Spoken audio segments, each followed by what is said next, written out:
The air hangs heavy with the scent of wet wool, trampled earth, and the metallic tang of impending violence. The sky above a bruised purple as twilight bleeds into the horizon of a world on the brink of shattering. We are standing on the precipice of the modern world, though the men gathered in these muddy fields do not know it yet. They believe they are fighting for crowns and claims, for the vanity of kings and the honour of crests, but the wind whispering through the ancient yew trees tells a different story. A story of steel yielding to wood, of the wealthy falling to the poor, and of a fire that will eventually consume the age of chivalry entirely. Close your eyes now, and let the grey light of the 14th century wash over you, settling into the quiet dark behind your eyelids, where the only sound is the rhythmic, thrumming heartbeat of history waiting to accelerate. Before you get comfortable, take a moment to like the video and subscribe, but only if you genuinely enjoy what I do here. Let me know your city and local time in the comments so we can see where everyone is listening from. We begin our long journey tonight not with a roar, but with the tension of a bowstring drawn to the ear, a silence that holds more power than 1,000 shouting voices.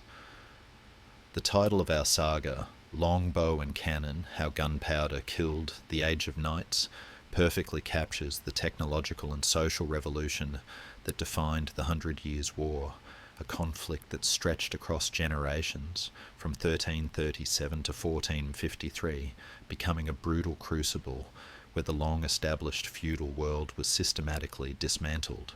It is a story fundamentally of transformation, demonstrating how courage, innovation, and leadership laid the foundations of modern Europe. But to understand the end, we must understand the beginning, where the French relied on traditional medieval warfare centered on armored knights charging on horseback, a tactic that had dominated European battlefields for centuries. The knight was not merely a soldier, he was a tank of flesh and iron, a symbol of divine hierarchy, convinced that war was a gentleman's game, played by those with the breeding and the coin to afford the heavy plate that made them invulnerable to the common man. But the English, outnumbered and often cornered, introduced a decisive factor that would shatter this illusion. The longbow. This weapon was outwardly simple, a 6-foot stave of yew, rough to the touch and unassuming to the eye, yet in the hands of a trained yeoman it became a terrifying engine of kinetic energy, capable of punching through the hubris of the aristocracy. The longbow's power stemmed from its immense technical demand, requiring a draw weight of anywhere from 100 to 180 pounds, a force so great that it reshaped the very bodies of the men who wielded it.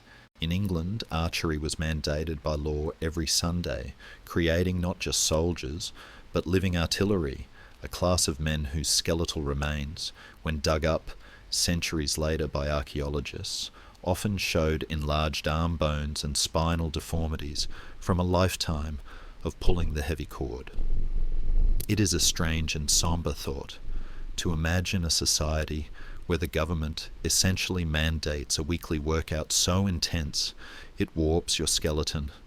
It certainly puts our modern complaints about gym memberships into perspective. These men were not knights, they were peasants, farmers, and tradesmen, yet they held in their calloused hands the power to unmake a king. At the beginning of this century-long duel, the French aristocracy viewed these archers with a mix of contempt and confusion, unable to comprehend that a piece of wood could challenge the sanctified steel of a nobleman. The stage for this terrifying realization was set at the Battle of Crécy in 1346, a name that still rings with a hollow, rainy thud in the memory of France.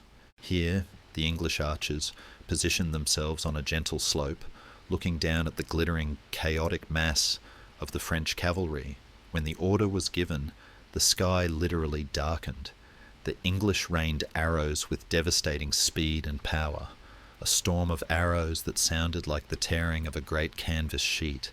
The French cavalry charges, driven by pride and a lack of discipline, broke repeatedly under this relentless hail. It is said that the arrows fell so thick they created their own weather system, a sleet of bodkin points designed to pierce mail and plate.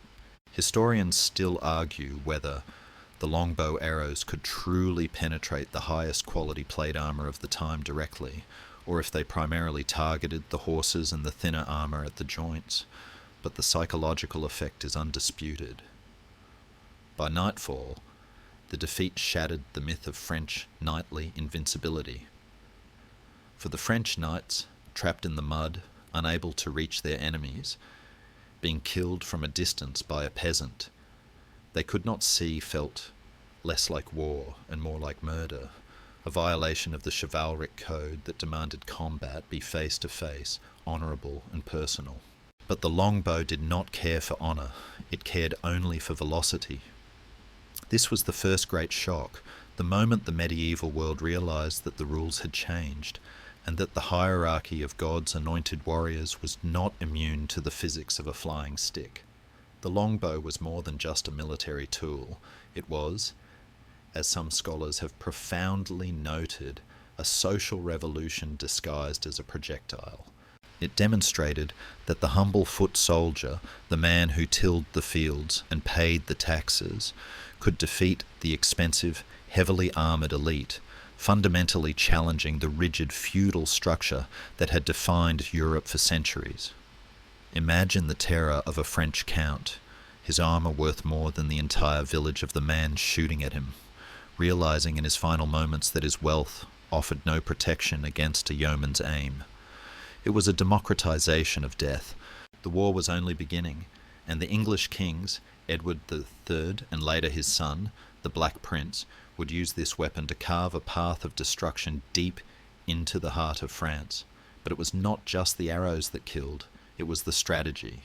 At Crécy, and later at other grim fields, the English used the terrain to funnel the enemy, turning the battlefield into a slaughterhouse where the French numbers became a liability rather than an asset. The air at Crécy was thick, with the screams of horses and the groans of men drowning in the crush of their own armour, a sensory nightmare of mud and blood that signalled the twilight of the mounted night. Yet history is rarely a straight line, and the French were not merely passive victims. They were a proud ancient kingdom stumbling into a dark room, trying to find the door while the English kept moving the furniture. The longbow had proven that the old ways were dying, but the French stubbornly clung to their traditions, viewing the archers as cowardly anomalies rather than the future of warfare. This refusal to adapt would cost them dearly, plunging the nation into a chaos that would last for decades. As the sun sets on that field at Crécy, in our mind's eye, we see the English archers stepping forward among the fallen, retrieving their arrows from the bodies of dukes and viscounts, a grim harvest that levelled the playing field in the most literal sense. The longbow had arrived, and with it, a new kind of fear, a fear that the world was no longer ordered by divine right, but by the cold, hard logic of force. This weapon, this simple stave of yew, was the key that unlocked the door to the modern age, but the door would not open fully without a century of struggle, 100 years of mud, plague and fire that we are only just beginning to walk through. The night is dark, the air is cold, and the sound of the bowstring still hums in the silence, a warning and a promise of the changes yet to come. The camera pans away from the muddy, blood-soaked fields of France and glides silently across the turbulent grey waters of the English Channel, moving backward in time and space to the quiet, verdant village greens of England, where the seed of this military revolution is planted. It is a Sunday morning in a sleepy hamlet in Oxfordshire, and the church bells are just fading into the damp air, signalling not the end of duty, but the beginning of a different kind of worship, the worship of the yew. We find ourselves standing in the wet grass, watching a line of men and boys, their breath misting in the chill, holding weapons that are taller than they are. This is the secret engine of the English war machine, a legal mandate that turned an entire male population into a reservoir of lethal kinetic energy. In 1363, King Edward III proclaims the archery law, ordering that all able-bodied men between the ages of 16 and 60 must practice with the longbow on Sundays and holidays, a decree that effectively bans other dishonest games like football, handball, and cockfighting. It is a detail that brings a faint smile to the face of history, the idea that the King of England had to outlaw medieval soccer because it was distracting his soldiers from their lethal homework, proving that procrastination is truly a timeless human tradition. But the reality of this training is far from a game. It is a grueling, lifelong physical transformation. We zoom in on the hands of a young yeoman, calloused and broad, gripping the centre of the bow. The wood itself is a marvel of natural engineering, cut from the yew tree, often imported from Spain or Italy, because English yew is too knotty and wet. The stave is a marriage of two woods in one, the white sapwood on the back, which resists tension and stretches like a rubber band, and the red heartwood on the belly, which resists compression and pushes back with immense force. When the archer draws the string, he is not merely pulling, he is fighting a wrestling match with nature. The draw weight of a war bow is staggering, often requiring 100 to 180 pounds of force to pull the arrow to the ear. Imagine, if you will, hanging by one arm from a cliff edge while holding a heavy sack of grain in the other hand, and you begin to understand the sheer muscular density required for a single shot. Now imagine doing it 12 times a minute for hours. This is not a skill learned in a boot camp. It is a reshaping of the human form that begins in childhood. We see a father correcting his 7-year-old son's posture, handing him a smaller bow, teaching him to lay his body into the bow, using the large muscles of the back and shoulders rather than just the arms. It is a rhythmic, almost dance-like motion, knock, draw, loose, repeated until it becomes as natural as breathing. This repetition comes at a terrible price, one that we can only see with the forensic gaze of modern science. When the warship Mary Rose was raised from the seabed centuries later, the skeletons of the archers on board told a harrowing story of devotion. Their bones were twisted, the left arm significantly larger than the right, their spines deformed, and many suffered from a condition called os acromiala, where the shoulder blade literally comes apart under the stress of the draw and fuses back together as a floating bone. They were walking deformities, men whose bodies were warped by the demands of the state, living artillery pieces constructed of flesh and calcium. Yet, standing there on the village green, they do not look like victims, they look like a community. There is a quiet camaraderie in the thwack of arrows hitting the straw targets, a shared understanding that their strength is the kingdom's shield. Historians still argue about the exact range these men could achieve, with some claiming an effective killing distance of 300 yards, while others suggest it was much closer. But the terror lay not in the single sniper, but in the mass volley. We watch as the village Fletcher arrives, a man smelling of beeswax and goose feathers, carrying sheaves of arrows. The logistics behind this weapon are as impressive as the men themselves. A single campaign might require millions of arrows, necessitating the denuding of countless flocks of geese for their feathers. It is said that for every arrow fired in anger in France, a goose in Lincolnshire shivered in the cold, a small feathery sacrifice for the crown's ambitions. The arrow itself is a nasty piece of business, often tipped with a heavy bodkin point, a distinct needle-like spike designed not to cut but to punch. It is essentially a flying chisel. As the sun climbs higher over the village, the practice intensifies, the rhythm speeding up. We can hear the distinctive creak, draw, loose sound, a hypnotic tempo that would become the soundtrack of the English dominance. These men are not the noble knights we see in stained glass windows. They are the millers, the ploughmen, the smiths.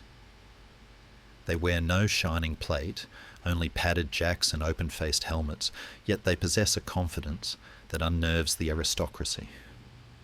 They know that in the chaos of battle, their strength is equal to any lord's.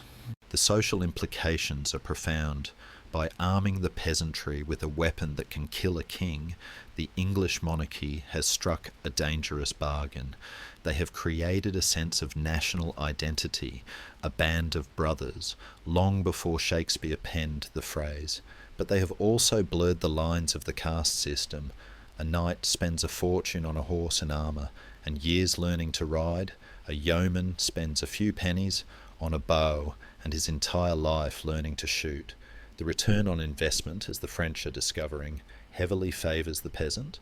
The camera lingers on the face of a veteran archer, a man of 40, with a weathered face and shoulders like a bull, staring down the range. He is not thinking of glory or chivalry. He is thinking of the wind, the drop, the tension. He is a professional in an age of amateurs, a specialist in a world of generalists. As the practice ends, and the men head to the local tavern for ale, the longbows are unstrung and carefully oiled, treated with the reverence of a holy relic. They are wrapped in canvas cases to keep them dry, for a wet bowstring is a useless string, a fact that will decide the fate of nations in the years to come. The sun sets on England, casting long shadows across the channel, shadows that reach all the way to the French coast. The living artillery is ready. They are waiting for the call, for the beacons to light, for the ships to gather. The wood has been shaped, the bodies have been hardened, and the arrows are fledged. The innocent Sunday practice is over, and the grim work of empire is about to begin, carried on the backs of men who have given their very skeletons to the cause. The scene shifts now, lifting from the humble village greens, where the yeomen flex their warped spines, and drifting across the narrow grey expanse of the English Channel, the volatile strip of water that serves as both a moat and a highway between two worlds that are dangerously intertwined. To understand why a century of blood is about to be spilled, we must leave the muddy boots of the archers and step on to the polished marble floors of the royal courts, where the air smells of beeswax candles, expensive incense, and the dry, dusty scent of ancient parchment. It is here, in the hushed corridors of Westminster and the Louvre, that the war truly begins, not with a sword stroke, but with a genealogy chart and a lawyer's argument. The year is 1328, and the French king Charles IV has died without a male heir, leaving the throne empty and the aristocracy in a panic. The direct Capetian line, which has ruled France for centuries with the stability of a mountain range, has suddenly crumbled into dust. Enter Edward III of England, a young, fierce monarch with eyes the colour of cold steel. He is the nephew of the dead king, his mother Isabella being the sister of Charles IV, which, by all the normal rules of inheritance, gives him a very strong claim to the French crown. But the French nobility, horrified at the prospect of being ruled by an Englishman, a man whose court speaks a dialect they consider barbaric, and whose diet consists entirely too much of boiled meat, scramble to find a loophole. They dust off an ancient, obscure legal text known as Salic law, a relic of the Frankish tribes that allegedly forbids inheritance through the female line. It is a convenient legal fiction, a no girls allowed sign hung hastily on the door of the clubhouse to keep the English out. Instead, they crowned Philip of Valois, a cousin, as King Philip VI sings. For a time, there is an uneasy peace, a simmering resentment that feels like the heavy, humid air before a summer storm. Edward initially pays homage to Philip for his lands in Aquitaine, a humiliating ritual where one king must kneel before another, but the tension is unsustainable. It is a family squabble writ large, a toxic dispute between cousins that will drag millions into the grave. But beneath the dynastic vanity, there is the hard currency of wool. Flanders, the industrial heart of northern Europe, relies on English wool to spin its cloth, and France is trying to strangle that trade. The war is thus born of two parents, the ego of kings and the greed of merchants. The first true eruption of this volcano does not happen on land, but on the shifting, treacherous surface of the sea. The date is June 24, 1340, and we are floating in the estuary of the Zwin, near the port of Sluys. The French have assembled a massive fleet, a forest of masts, so dense it looks as if the wood has reclaimed the water, intending to crush the English navy before it can even land. Philip VI has gathered over 200 ships manned by Genoese crossbowmen and French knights, and they have made a tactical decision that historians still scratch their heads over. They have chained their ships together in 3 massive lines, creating a floating wooden fortress. It is a strategy born of a landlubber's mind, trying to turn the fluid chaos of the sea into a static battlefield. Edward III, standing on the deck of his flagship, the Thomas, sees this static formation and likely smiles. He waits for the tide and the wind to turn, manoeuvring his fleet so that the sun is behind him and shining directly into the eyes of the French crossbowmen, a trick as old as warfare itself, proving that even in the age of chivalry, nobody plays fair. The Battle of Sluys is not a naval battle in the modern sense of broadsides and boarding actions.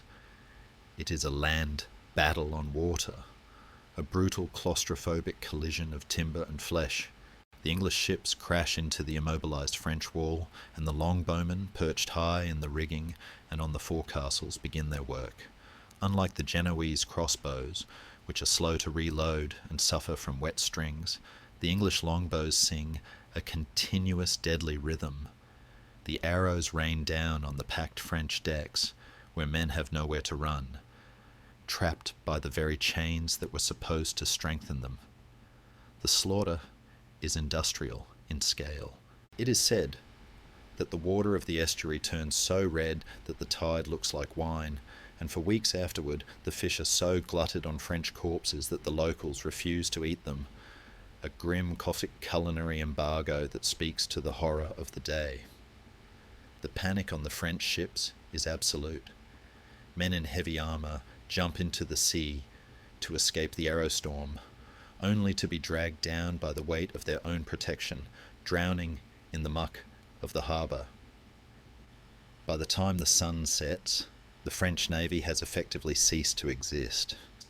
Nearly 20,000 French sailors and soldiers are dead or captured, a catastrophe of such magnitude that no one at the French court dares to tell King Philip the truth. In a moment of dark historical comedy, it is left to the court jester to break the news. He enters the king's presence and begins to mutter, "The English are such cowards. The English are such chicken-hearted cowards." When the confused king asks why, the jester replies, "Because they did not jump into the sea like our brave Frenchmen did." It is a punchline that lands with the weight of a tombstone. The victory at Sluys is decisive. It gives England control of the Channel for decades, ensuring that the war will be fought on French soil, that the burning villages and trampled harvests will be French, not English. It is the first great lesson in the power of the longbow, a weapon that has cleared the seas and now looks hungrily toward the land.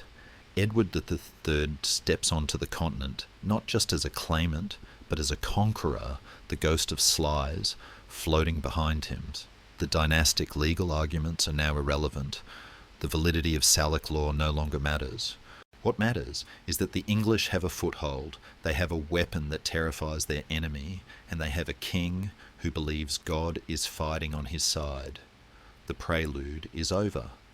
The ships have done their work, and now the horses are being unloaded, their hooves clattering on the wooden gangplanks, stepping onto the soil of a France that is about to burn. The air grows still again, the screams of the drowning sailors fading into the gentle lap of the waves, but the silence is deceptive. It is merely the deep breath before the plunge, for the English army is marching inland, and they are looking for a fight that will echo through eternity. The camera of history now moves inland, leaving the salt spray of the channel for the rolling pastoral hills of Ponthieu, where the summer wheat is golden and heavy, waiting for a harvest that will never come. It is late August 1346, and the air is thick with a humidity that clings to the skin like a damp shroud, the kind of heavy electric atmosphere that precedes a summer storm. We find ourselves on a ridge near the small village of Crécy, looking down a gentle, grassy slope that is about to become the most famous killing ground in medieval history. Edward III, having marched his army across northern France in a campaign of calculated looting and provocation, has finally stopped running. He has chosen his ground with the eye of a master tactician, deploying his forces on this ridge, waiting for the French to come to him. It is a decision that reverses the entire psychology of the war. The prey has stopped, turned around, and bared its teeth. The English army is tired, their boots worn through, their bellies rumbling, but they are disciplined. A coiled spring of tension waiting for the release. Among them, the archers are busy, not with prayers but with practicalities. They have unstrung their bows to keep the tension in the wood fresh, and crucially, they have tucked their bowstrings inside their helmets or waxed canvas pouches. This small detail, this bit of housekeeping, is about to decide the fate of thousands. As the afternoon wears on, the sky begins to bruise, turning a deep, angry violet. Thunder rumbles in the distance, a low growl that mimics the stomachs of the hungry soldiers, and then the heavens open. It is a torrential downpour, a sudden summer deluge that turns the dust to mud in minutes and soaks everyone to the bone. Everyone, that is, except the English bowstrings, safe in their waterproof hides. On the other side of the valley, the French army arrives in a chaotic, sprawling mass, a snake of steel that stretches back for miles. King Philip VI, eager to crush the insolent English, tries to halt his vanguard to rest and reorganize for battle the next day, but the command structure of a medieval army is not like a modern radio network. It is more like a herd of cats. The knights in the rear, seeing the knights in the front stop, assume their rivals are trying to hog the glory, so they push forward, forcing the front ranks to advance again. It is a slow-motion traffic accident, fueled by ego, pushing the French army into battle before they are ready, tired, wet, and disorganized. Leading the French assault are the Genoese crossbowmen, mercenaries paid to clear the field. They are professionals, but they are exhausted from a long march, and worse, their complex weapons, the crossbows, are soaking wet. A wet crossbow string stretches, losing its snap, its power, and its range.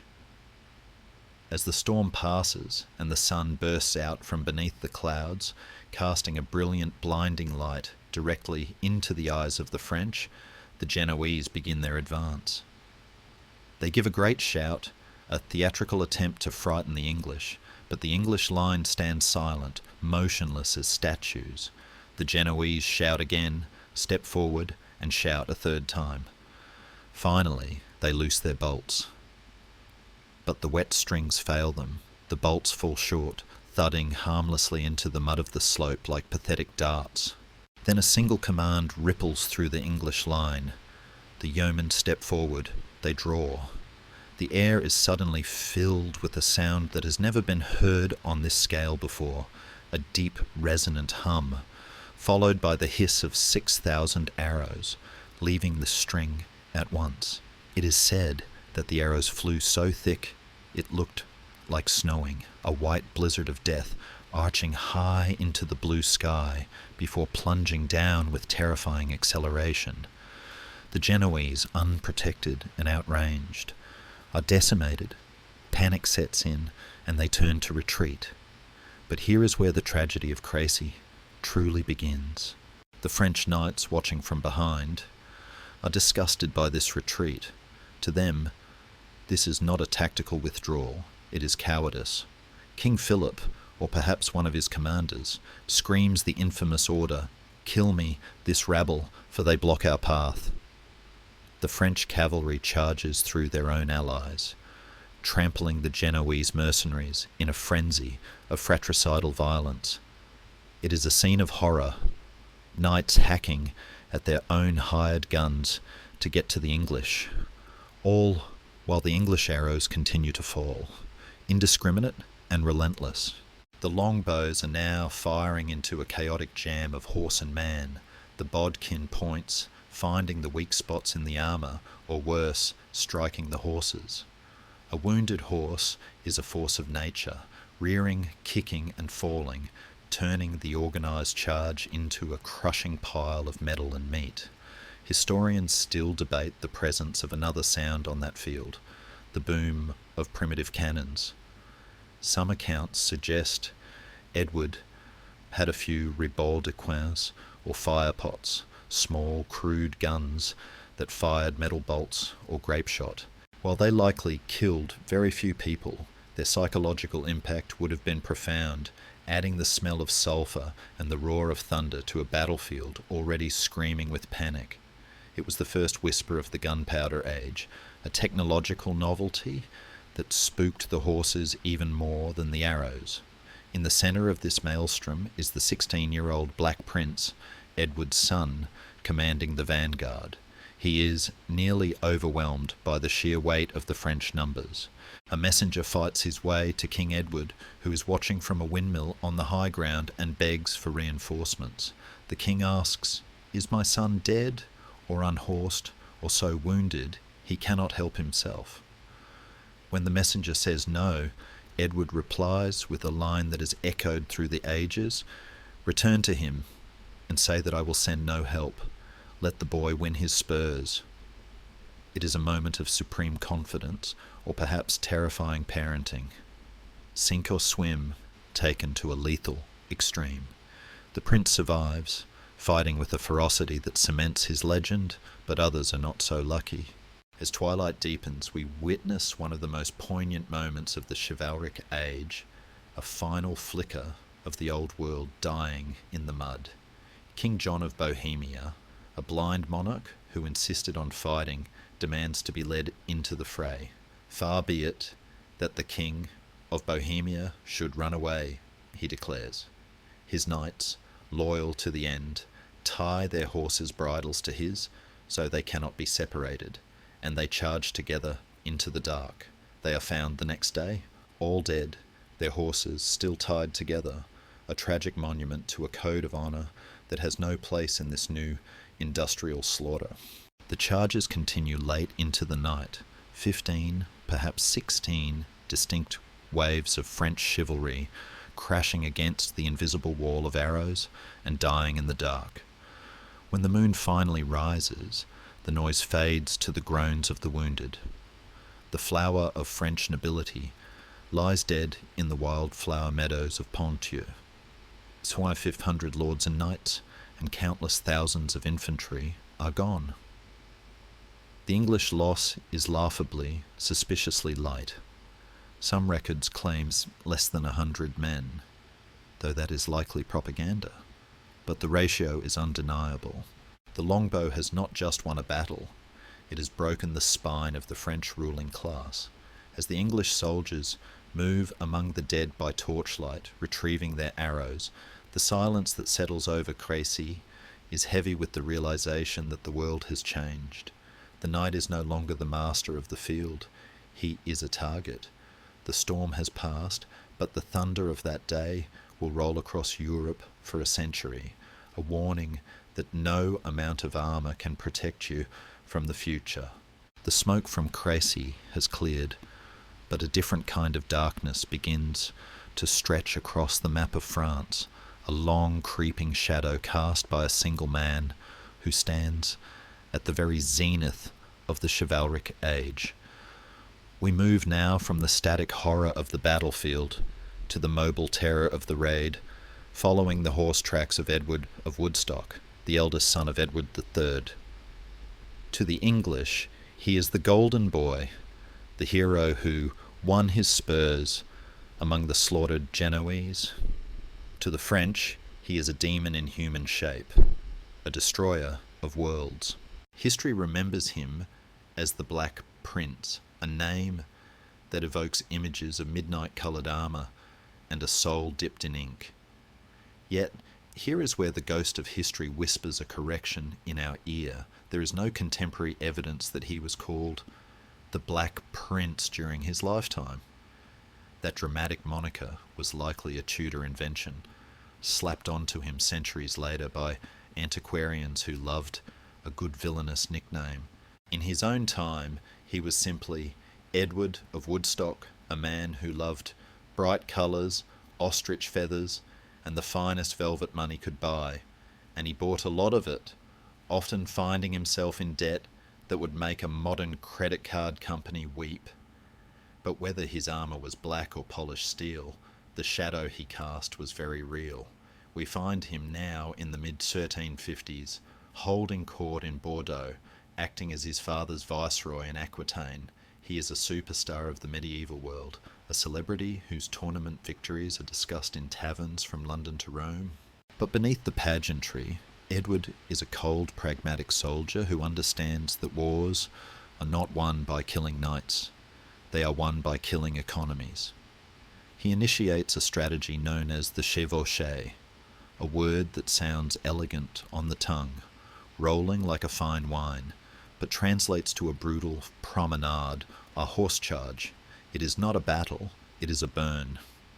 The goal is not to take territory, but to destroy the ability of the French king to tax it. If the peasants have no harvest, they pay no tax. If the king has no tax, he cannot pay an army.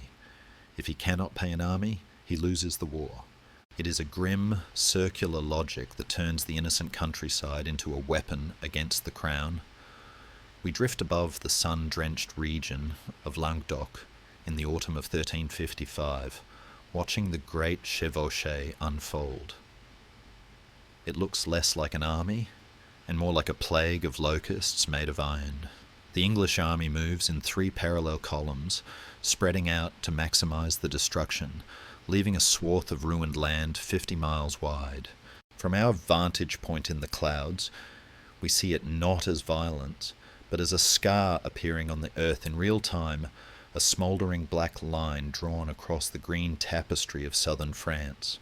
The air is thick with the scent of burning thatch and roasted grain, a smell that signals hunger for the coming winter. The soldiers move with a practiced efficiency. They do not rampage with wild anger. They burn with the boredom of men clocking in for a shift. Barns are torched, wine casks are smashed after being sampled, of course, and mills are dismantled. It is industrial sabotage performed with torches. For the French peasantry, this is the apocalypse. Their protector, King John II, who succeeded Philip, is nowhere to be seen, paralysed by indecision and a lack of funds.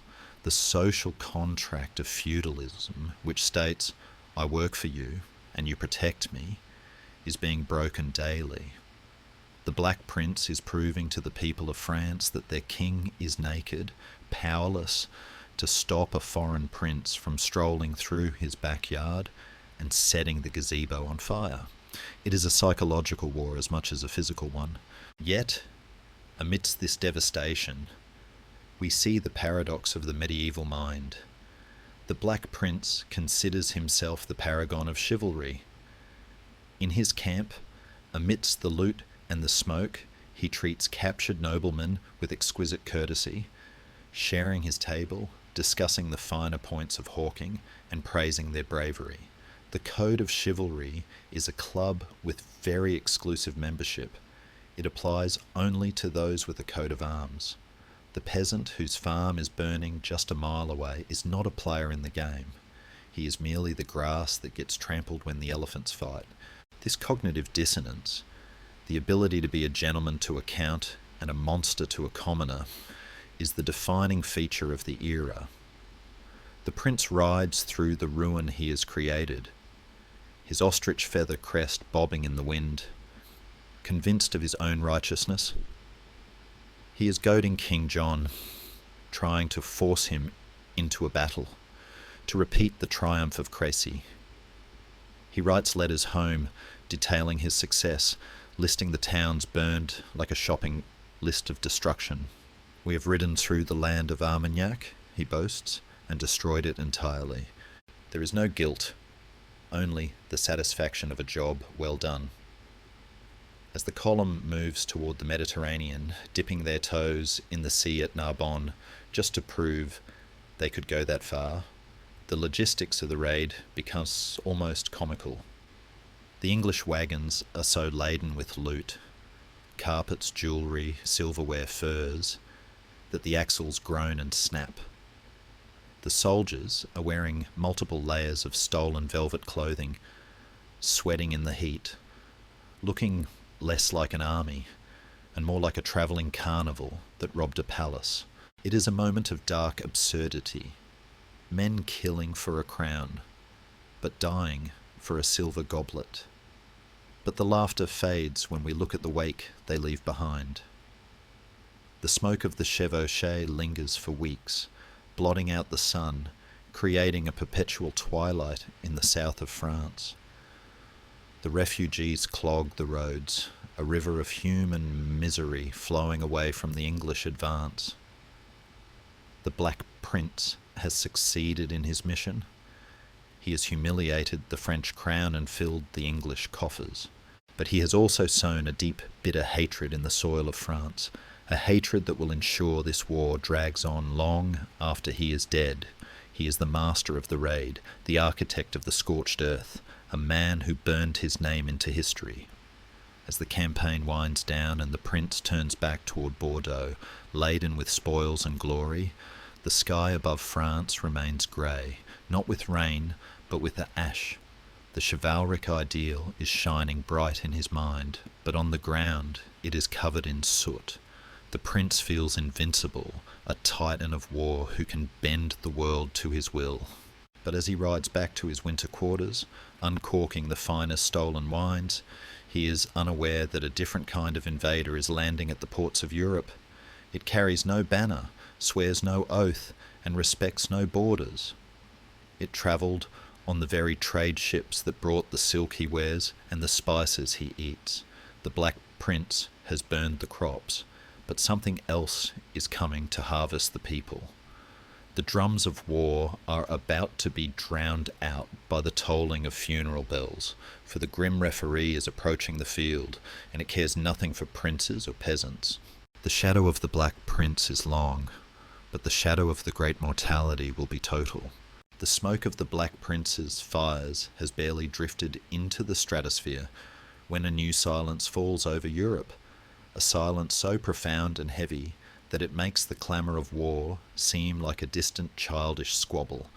We leave the scorched fields of Languedoc and drift south to the bustling, humid ports of Sicily, where the Mediterranean laps gently against the wooden hulls of Genoese trading galleys.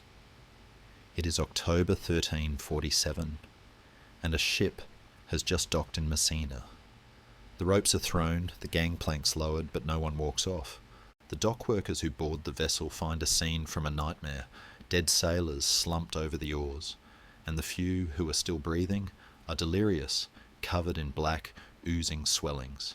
They have brought with them a passenger that paid no fare, a microscopic stowaway nestled in the gut of a flea, riding on the back of a rat. The great mortality has arrived.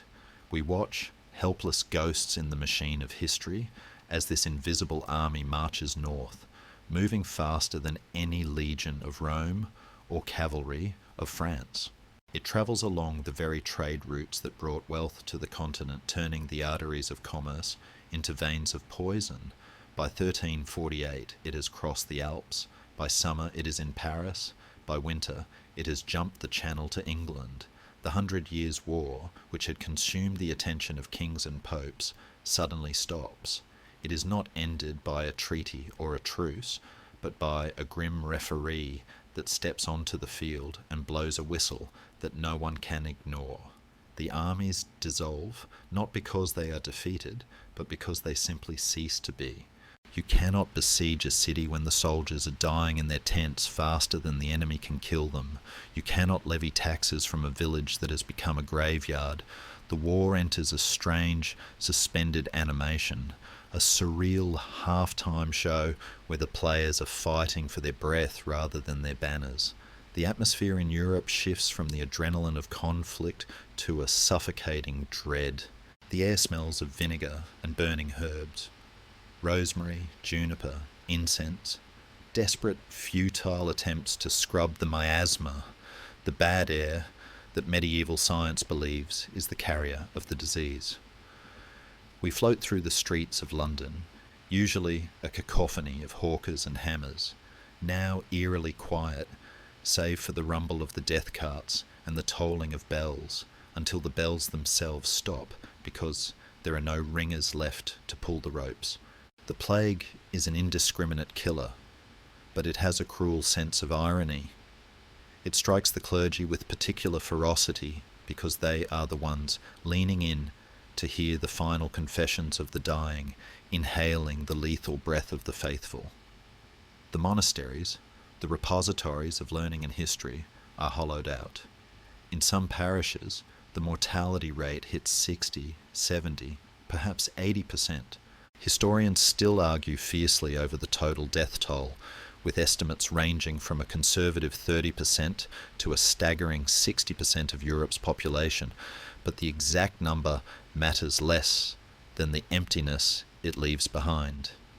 Imagine your own neighbourhood, your own office, your own family. Now remove half of the people. That is the trauma that settles over the medieval mind. It is a psychological nuclear winter. Yet, in this landscape of sorrow, a profound economic irony begins to take root, a seed of change that will do more to destroy the feudal system than any longbow ever could. For centuries, the basic equation of medieval life was simple. There was lots of land, but even more people. Labour was cheap, and life was effectively worthless.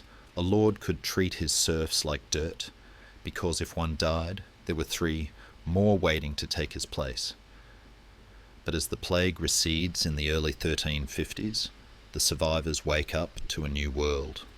The sun still shines, the rain still falls, and the crops still need to be harvested, but the fields are empty. The balance of power has violently flipped. Suddenly, the humble ploughman, the man who was previously part of the property, possesses a sudden, terrifying leverage. The Lord needs his wheat harvested, but there is only one man left in the village to do it. That man leans on his hoe, looks at the desperate Lord, and realizes he can ask for something he never dared to dream of: higher wages, better food, freedom. The silence of the plague years is, in fact, the sound of the feudal system slowly dying, its rigid joints cracking under the pressure of supply and demand. We see this panic in the royal courts, where the reaction is not to adapt, but to legislate against reality. In England, the king passes the Statute of Labourers in 1351, a law that attempts to freeze wages at pre-plague levels and forbids peasants from moving to find better pay. It is a moment of historical absurdity. A king trying to command the market forces of the economy as if he were commanding the tide to stop. He essentially decrees, "You must work for pennies because I say so," to which the economy replies, "Watch me." The law is widely ignored. The black market for labour explodes. Lords, desperate to get their harvest in before it rots, secretly pay their workers double or triple the rate, breaking their own laws to survive. The peasant, once tied to the land, becomes mobile, walking away from the manor where his ancestors were enslaved to sell his labour to the highest bidder. It is the birth of the working class, born from the ashes of the pyres. As the fog of the pestilence lifts, the war begins to stir again, but the players have changed. The soldiers who return to the field are more cynical, more mercenary. They have looked death in the face and seen that it does not care about chivalry or honour. It takes the knight in his silk and the beggar in his rags with equal indifference. This nihilism seeps into the conflict. The battles that follow are sharper, nastier. The Black Prince, who survived the epidemic, likely thanks to his isolation and good diet, returns to the fray with a renewed vigour, perhaps driven by the unconscious need to prove that human agency still matters in a world ruled by bacteria. But the infrastructure of the war has been damaged. The tax base is shattered. The recruitment pools are shallow. The armies are smaller, but more professional, because now a soldier is a valuable commodity. We see the rise of the free companies, bands of unemployed soldiers who, during the truces, refuse to go home to their poverty and instead roam the French countryside, acting like land pirates, extorting villages and capturing castles for their own profit. They are the human aftershocks of the plague, men who have decided that if life is short and brutal, it might as well be profitable. The plague has acted as a grim referee, blowing the whistle and clearing the field. But when the game resumes, the rules have been rewritten. The divine order is shaken. If God allowed his own priests to die in the mud, what protects a king? The great mortality has planted a dangerous question in the minds of the common people. Why them and not us? It is a question that will eventually lead to peasant revolts and the unravelling of the medieval tapestry. But for now, the kings try to patch the holes in the map. The truce ends in 1345. The Black Prince mounts his horse again. The longbows are restrung. The pause is over. The survivors of the apocalypse pick up their swords, dusting off the ash of their families, and turn back to the business of killing each other, driven by the inertia of a war that refuses to die even when the world is ending. The tragedy is that they learned nothing from the silence. They only learned to shout louder to fill the void. The grim referee has left the field, but he has left the gates open for chaos. The narrative lens shifts now to the rolling sun-dappled vineyards of western France, specifically near the ancient city of Poitiers, where the grapes are heavy on the vine, ready for the harvest of 1356. It is September, and the air is crisp, carrying the scent of drying leaves and the faint, salty tang of the distant Atlantic. The Black Prince, Edward of Woodstock, is trying to go home. His army is not a conquering legion marching in perfect formation. It is a slow, lumbering caravan of loot. His wagons are groaning under the weight of stolen silverware, tapestries and gold, the fruits of another brutal chevauchée through the French countryside. He is effectively a bank robber trying to make a getaway with a bag of cash that is too heavy to carry. But this time the police have caught up with him.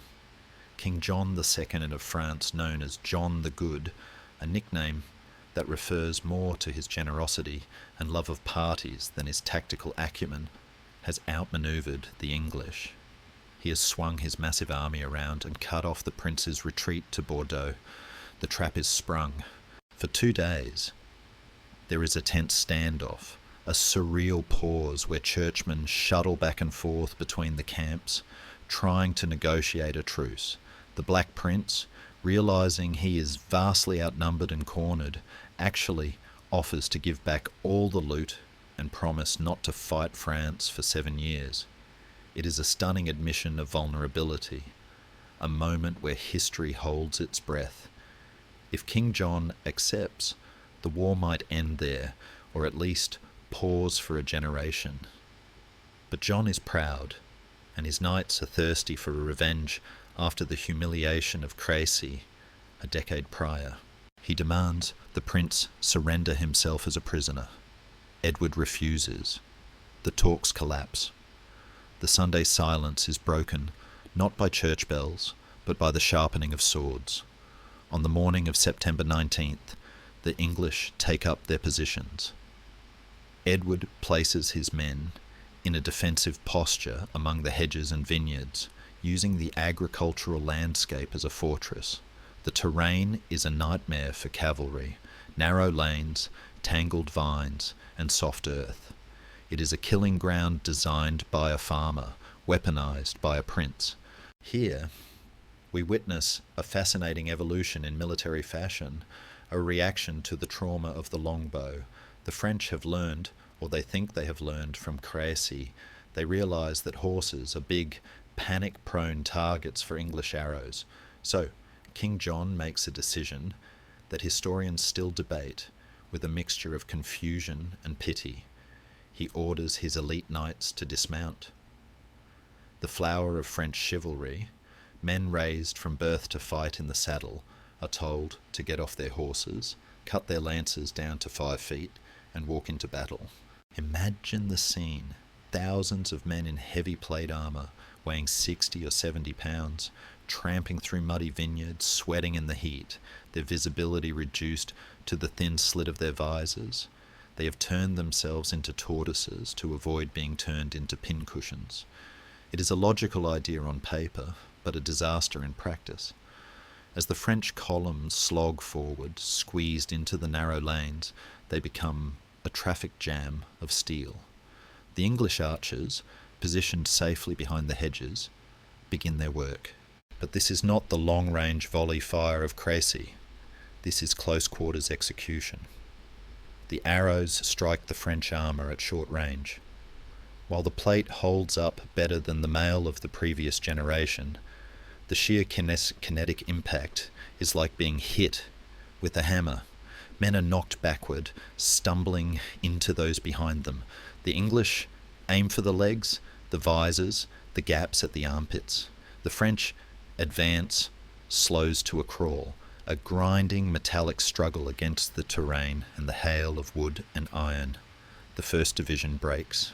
The second division, seeing the chaos, decides they have pressing appointments elsewhere and leaves the field, a betrayal that will stain reputations for a century. This leaves King John himself commanding the final massive division. He is a brave man, physically imposing and armed with a heavy battle axe, and he marches on foot into the teeth of the English line. The fighting that ensues is some of the most savage of the war. The archers, running out of arrows, actually run forward, according to some chroniclers, to pull bolts from the bodies of the dead and fire them again, a gruesome recycling program born of desperation.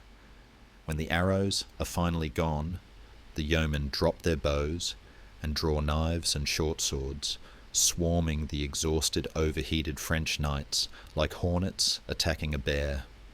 The battle dissolves into a muddy brawl. The Black Prince, seeing the French waver, makes the decisive move. He mounts his own reserve cavalry, the only men on horses in this sector, and charges downhill into the exposed flank of the French king's division. The shock is absolute. The French line collapses, and now the camera zooms in on the centre of the melee, where a tragedy of Shakespearean proportions is unfolding. King John II is surrounded. His personal guard has been hacked down. He is fighting with the desperation of a man who knows he is the state personified. Beside him stands his 14-year-old son, Philip, who will later be known as Philip the Bold. The boy does not fight, but acts as his father's eyes, shouting over the din of steel, "Father, guard to the right. Father, guard to the left." It is a touching, terrifying image of filial duty in the slaughterhouse, but the ring of English and Gascon soldiers closes tight. They are not trying to kill him. They are trying to cash him in.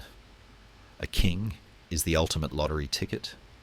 He is worth a ransom that can build castles, buy counties, and set a man up for life. The scene turns almost farcical as knights and common soldiers alike grab at the king's surcoat, shouting, "I took him! No, I took him!" They are practically tearing the monarch apart in their greed. Finally, a French exile fighting for the English, a man named Denis de Morbecque, manages to secure the surrender. He pushes through the crowd, bows, likely with a manic, blood-splattered grin, and takes the king's glove. The fighting stops. The unthinkable has happened. The King of France is a prisoner. The news ripples outward from the battlefield, moving faster than any horse. It is not just a military defeat, it is a metaphysical catastrophe. In the medieval worldview, the king is God's deputy on earth. For him to be captured, dragged through the mud, and hauled off to England to be held in the Tower of London and later the Savoy Palace is a shattering of the cosmic order. It signals that God has abandoned the House of Valois. The impact on France is immediate and devastating. The government is effectively decapitated. The king's eldest son, the Dauphin Charles, a frail, intellectual young man who fled the battlefield early, is left to pick up the pieces, but his authority is in tatters. Who obeys a prince who ran away? The capture of King John reveals the terrifying fragility of the feudal contract. The nobility exists to protect the realm. That is their only job, the rent they pay for their privileges. At Poitiers, they failed spectacularly. They were beaten by archers, outmaneuvered by a smaller force, and allowed their king to be taken. The common people of France, the peasants who have watched their barns burn and their families die of plague, look at their lords with a new dangerous emotion, contempt. The ransom set for King John is astronomical. 3 million gold écus, a sum so large it is theoretically impossible to pay without bankrupting the nation 3 times over. To raise this money, the Dauphin tries to tax the peasantry, pouring salt into the wound. The result is a pressure cooker with the lid welded shut.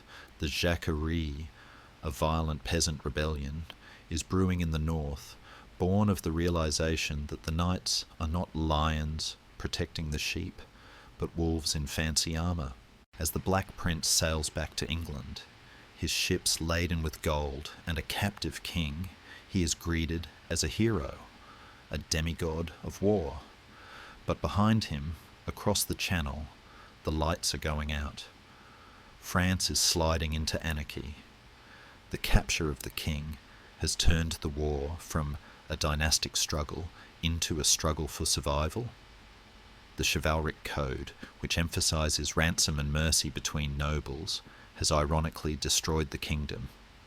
If they had just killed him, a new king would rise. But a living captive king is a ghost that haunts the throne, paralyzing the state, a hostage that costs a kingdom its soul. The sun sets on Poitiers, leaving the vineyards trampled into a bloody paste, a vintage of wrath that France will be drinking for years to come. The camera moves now from the specific tragedy of the battlefield to the sprawling, unmanageable tragedy of the aftermath, drifting over a landscape that is theoretically at peace, but realistically in hell. The year is 1360, and the Treaty of Bretigny has been signed, a massive document sealed with wax and good intentions that ostensibly ends the hostilities between England and France. King Edward III, having realized he cannot actually conquer the entire kingdom of France, settles for a massive ransom for King John and direct control over a swollen Aquitaine.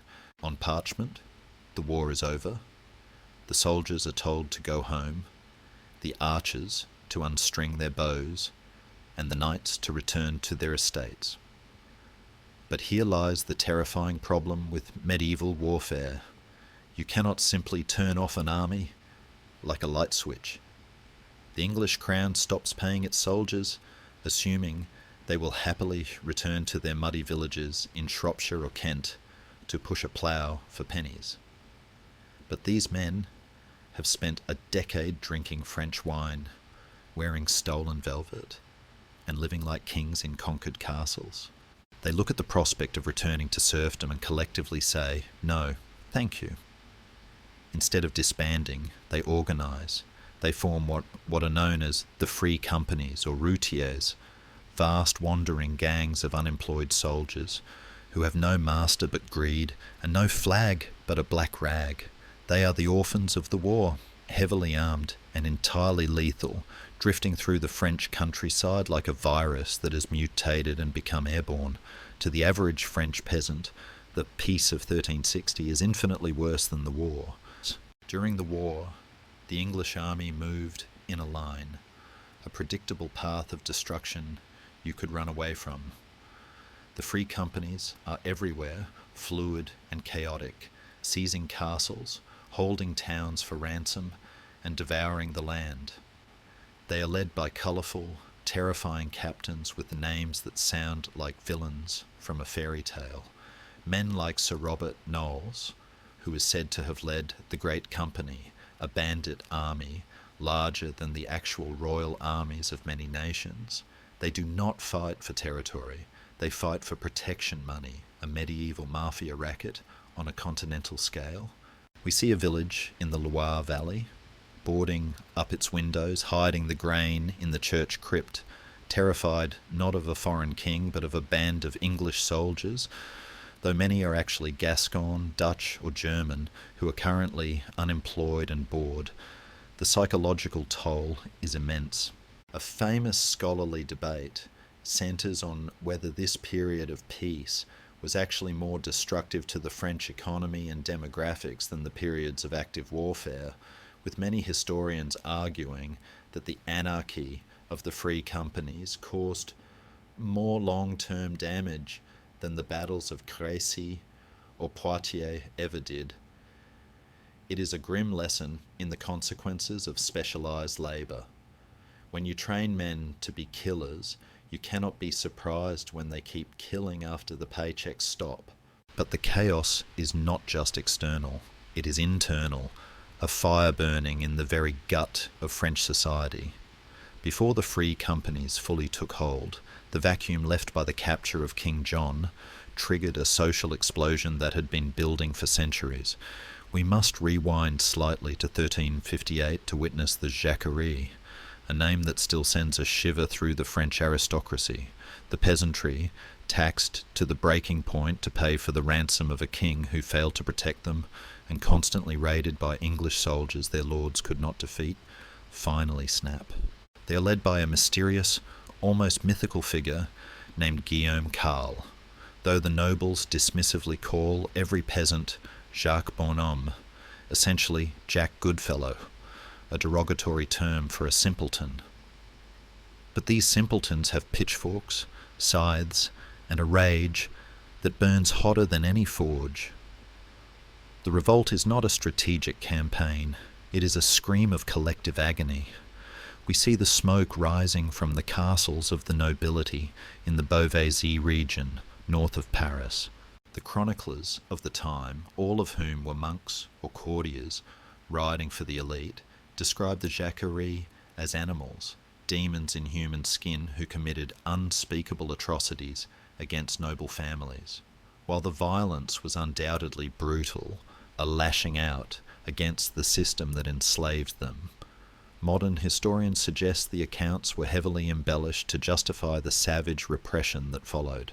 The reaction of the nobility is swift and merciless. The King of Navarre, Charles the Bad, a man whose name really tells you everything you need to know, invites the peasant leader Guillaume Carle to a parley. Carle, naive to the rules of chivalry, which apparently don't apply when dealing with peasants, goes alone. He is immediately seized, tortured, and executed, reportedly crowned with a red-hot iron trivet as the king of the peasants. The leaderless mob is then slaughtered by the thousands, their bodies left in the fields as a warning. The message is clear. The social order will be maintained even if it has to be built on a foundation of corpses. In this landscape of crushed rebellions and roaming bandit armies, the French monarchy is desperate for a solution. The Dauphin Charles, now King Charles V, following the death of his father in captivity, a lonely end in London for John the Good, is a different breed of a monarch. He is frail, bookish, and physically weak. He reportedly has a swollen hand that prevents him from wielding a sword, but he possesses a mind like a steel trap. He realizes that he cannot beat the English or the free companies with the old chivalric methods. He needs a new kind of weapon. He finds it in the most unlikely of places, a short, ugly, ill-mannered Breton knight named Bertrand du Guesclin. Du Guesclin is the anti-knight. He is described by contemporaries as having a face like a gargoyle, with a squat body and long arms, looking more like a bandit than a hero. As a child he was so troublesome his own mother reportedly said she wished he was dead. But Bertrand has a gift. He understands the dirty reality of war. He does not care about fair fights or beautiful charges. He cares about winning. He specializes in night attacks, ambushes, and psychological warfare, tactics that the high nobility find distasteful, but which are incredibly effective against the free companies. We see him in the 1360s, hired by the king to deal with the mercenary problem. In a stroke of genius that combines waste management with foreign policy, Charles V and Du Guesclin decide to round up the free companies and pay them to go fight someone else. They lead a massive army of these bandits into Spain to fight in the Castilian Civil War, effectively flushing the toilet of France into the backyard of their neighbour. It is a brilliant, cynical move. The Great Company marches over the Pyrenees, singing songs of plunder, leaving France to finally breathe. As the narrative camera pans across the recovering French countryside in the late 1460s, we see the first green shoots of recovery. Charles V, known as the Wise, begins to rebuild the shattered kingdom. He reconstructs the tax system, fortifies the towns, and crucially, he refuses to fight the English in open battle. He adopts a Fabian strategy of avoidance and attrition, letting the English march through empty lands until they run out of food and money. It is a boring, unheroic way to fight, and his knights hate it. But it works. The English, deprived of the decisive battles they crave, begin to lose their grip. The peace of Bretigny slowly dissolves, not into a new war, but into a low-level grind of sieges and skirmishes where the French slowly, inch by inch, reclaim their land. The chaos of the post-Poitiers years has fundamentally changed the French psyche. They have looked into the abyss of anarchy, seen the failure of their nobility, and realised that survival requires a strong, centralised state, not a loose collection of feudal lords. The free companies and the Jacquerie were the fever dreams of a dying system.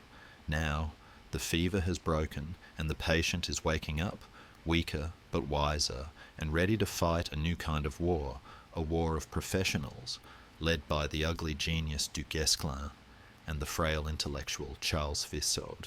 The age of the thundering charge is fading. The age of the calculated siege is beginning. As night falls on the 1360s, the silence is no longer the silence of the graveyard, but the silence of a fortress locking its gates, preparing for the long, cold siege of the future. The English are still there, lurking in their garrisons, but the easy days of raiding are over. The wolf has learned to lock the door. The wheel of history turns slowly, grinding through the decades of uneasy truce and internal bickering until the calendar leaf falls on the year 1415 and the camera focuses sharply on a new face, a face that will define the very concept of the warrior king for centuries to come. We leave the memory of the Black Prince and the wise Charles the Sauve behind, buried in their respective tombs, and stand now on the windswept docks of Southampton, where a new fleet is assembling. The man at the centre of this storm is Henry the Fireful, a monarch who is often remembered through the lens of Shakespeare as a charismatic band of brothers leader, but whom history reveals to be a far more complex, severe, and terrifying figure. He is 28 years old, possessing a cold, pious intensity that unnerves even his closest advisors. This is a man who bears a literal scar of war on his face, a souvenir from the Battle of Shrewsbury, where an arrow penetrated 6 inches into his cheek, an injury that would have killed a lesser man and likely left him with a permanent grim set to his jaw, a constant reminder that death is always just an inch away. He does not view the invasion of France as a political maneuver. He views it as a divine lawsuit, a holy mission to reclaim what God has ordained is his. In August 1415, he lands at the mouth of the Seine with a massive army, intending to march on Paris. But the medieval world has a way of mocking the plans of kings. His first target is the port town of Harfleur, a jewel he intends to pluck quickly. Instead, the siege drags on for weeks in the stifling late summer heat. The marshes around the town breed a killer far more efficient than the French army, dysentery. The bloody flux tears through the English camp. It is an unglamorous, foul reality of warfare that epic poems tend to skip over, but we must smell the stench of the latrines to understand the desperation that follows. Men who are strong enough to draw a 150-pound bow are reduced to shivering skeletons, their insides liquefying. By the time Harfleur finally surrenders, Henry's grand army is a shadow of itself. The prudent move, the sane move, would be to pack up, garrison the town, and sail home to England to recover. His council begs him to do just that, but Henry is not prudent. He is possessed.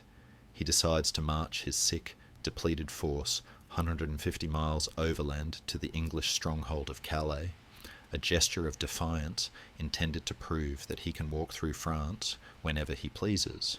It is a decision that borders on madness, a suicide run that turns the invasion into a desperate escape. We join the English army on this march, tramping through the mud of northern France in early October. The weather has turned against them. The autumn rains are relentless, turning the roads into quagmires that suck the boots off men's feet. The army is a wretched sight. These are not the glittering legions of Camelot, but a column of sick, starving men, many of them marching without breeches because the dysentery makes wearing them a logistical nightmare. They are living on hazelnuts, berries and dried beef, their stomachs cramping, their eyes hollow. Yet they march with a terrifying discipline, driven by the iron will of their king, who walks among them, forbidding looting and hanging any man who steals from the church. A strict adherence to the rules of war that confuses the French peasants, who are used to soldiers acting like locusts. Shadowing them, always just out of sight, but heavy on their minds, is the gathering storm of the French army. The French have learned from the past. They have destroyed the bridges and guarded the fords of the river Somme, trapping Henry on the wrong side. We watch from above as the English army moves like a trapped animal, pacing a cage, marching south, further and further away from safety, looking for a way across the swollen river. The tension is palpable, a slow burn thriller where the clock is ticking down to starvation. Finally, at a place called Bethencourt, they find a causeway that is unguarded. In a frantic, disciplined scramble, they cross the Somme, slipping the net just as the French vanguard arrives. But the escape is temporary. As they turn north towards Calais, the reality of their situation becomes visible. On the horizon, the ground trembles. The main French army, a force of enormous size, estimates vary wildly from 12,000 to 30,000 against Henry's 6,000, has manoeuvred ahead of them. They are cut off. The date is October 24th, 1415. The English stumble into the tiny village of Maisoncelles as the twilight deepens into a cold, wet night. Ahead of them, blocking the road to Calais, lies a narrow strip of ploughland between the woods of Tramecourt and Agincourt. The French army is camped there, a glittering city of tents and bonfires. The contrast between the two camps that night is the stuff of legend, a psychological diptych painted in sound. In the French camp, the mood is festive, almost hysterical with confidence. We can hear the laughter, the clinking of wine cups, and the neighing of thousands of fresh, grain-fed horses. The French nobility, the cream of the Armagnac faction, have gathered to crush the insolent English once and for all. They are so certain of victory that according to some chroniclers, they are already painting a cart to carry Henry to Paris in chains. Historians still debate the famous detail of whether they were actually playing dice for the prisoners they had not yet caught, but the story captures the essential truth of their hubris. They believed the battle was already won, and the fighting was just a formality, a bit of glorious housekeeping. They are ordering the commemorative t-shirts before the game has even started. Across the dark field, in the English camp, there is only silence. Henry has ordered total quiet on pain of losing a horse or an ear. It is a silence born of exhaustion and dread, but also of focus. The men are cleaning their weapons in the dark, seeking out the priests for confession. They know they are likely to die in the morning. The rain taps a steady, mournful rhythm on their helmets. These men are cold. They are sick. Many are still suffering from the flux, and they are terrified. But in that silence, a strange alchemy is taking place.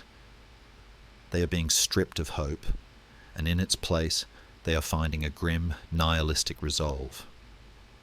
They are cornered rats, and a cornered rat is the most dangerous thing in nature. Henry moves among them, not with jokes, but with a quiet, steely presence. He is the anchor in the storm. He rejects the suggestion that they should wish for more men from England, famously stating that if we are marked to die, we are enough to do our country loss, and if to live, the fewer men, the greater share of honour. 'Tis a sentiment that Shakespeare would later polish into poetry, but the raw reality of it was a commander telling his men that they were alone, and that was just how it had to be. As the night drags on, the rain finally begins to ease, leaving the ploughed field between the two armies a sodden, heavy mess of clay. The stage is set. The terrain is narrow, flanked by dense woods, a funnel that Henry has spotted and understood, even if the French have not. The ground is not just earth. It is a sticky, cohesive trap waiting for heavy feet. As the first grey light of St. Crispin's Day begins to bleed into the eastern sky, the English archers rise from the mud. They are stiff, hungry, and many have their hose down around their ankles due to their illness, a grotesque detail that adds a layer of raw, human vulnerability to the scene. They are not heroes in a painting. They are sick men fighting for their lives. They reach for their yew-bows, the wood damp, but the strings kept dry against their chests. They reach for their quivers, and crucially, they reach for a new tool, a 6-foot wooden stake, sharpened at both ends, which Henry has ordered every archer to carry. It is a simple piece of wood, a portable fortification that will change everything. The silence of the night is about to be broken by the roar of the greatest upset in medieval history. The camera lingers on the misty field, the empty space between the two lines, a calm void that is about to be filled with noise and death. The road to Agincourt has ended. The killing is about to begin. The sun struggles to rise over Agincourt, its light filtered through a shroud of grey mist that clings to the valley floor, obscuring the horrors to come. It is the morning of October 25th, 1415, St. Crispin's Day, a feast day that will forever be stained red in the calendar of history. For 4 agonizing hours, the two armies simply stare at each other across the sodden field. The French, learned in the bitter lessons of Crécy and Poitiers, refuse to attack, content to let hunger and disease finish the job the English started on themselves. They know that Henry has no food, no dry wood, and no hope. All they have to do is wait. But Henry the Sauve cannot wait. He knows that every hour of inaction is a victory for the dysentery rotting his army from the inside out. In a move of breathtaking audacity, a tactical gamble that could have ended the war in 5 minutes, he orders his banners to advance. In the name of Almighty God and of St. George, forward banner, he cries. The English army uproots their protective stakes, their only defence against the cavalry, and marches forward across the open field, closing the distance until they are within extreme bowshot range, about 300 yards from the French line. For a few terrifying minutes, the English archers are completely exposed, carrying their stakes like lumber, their bows unstrung.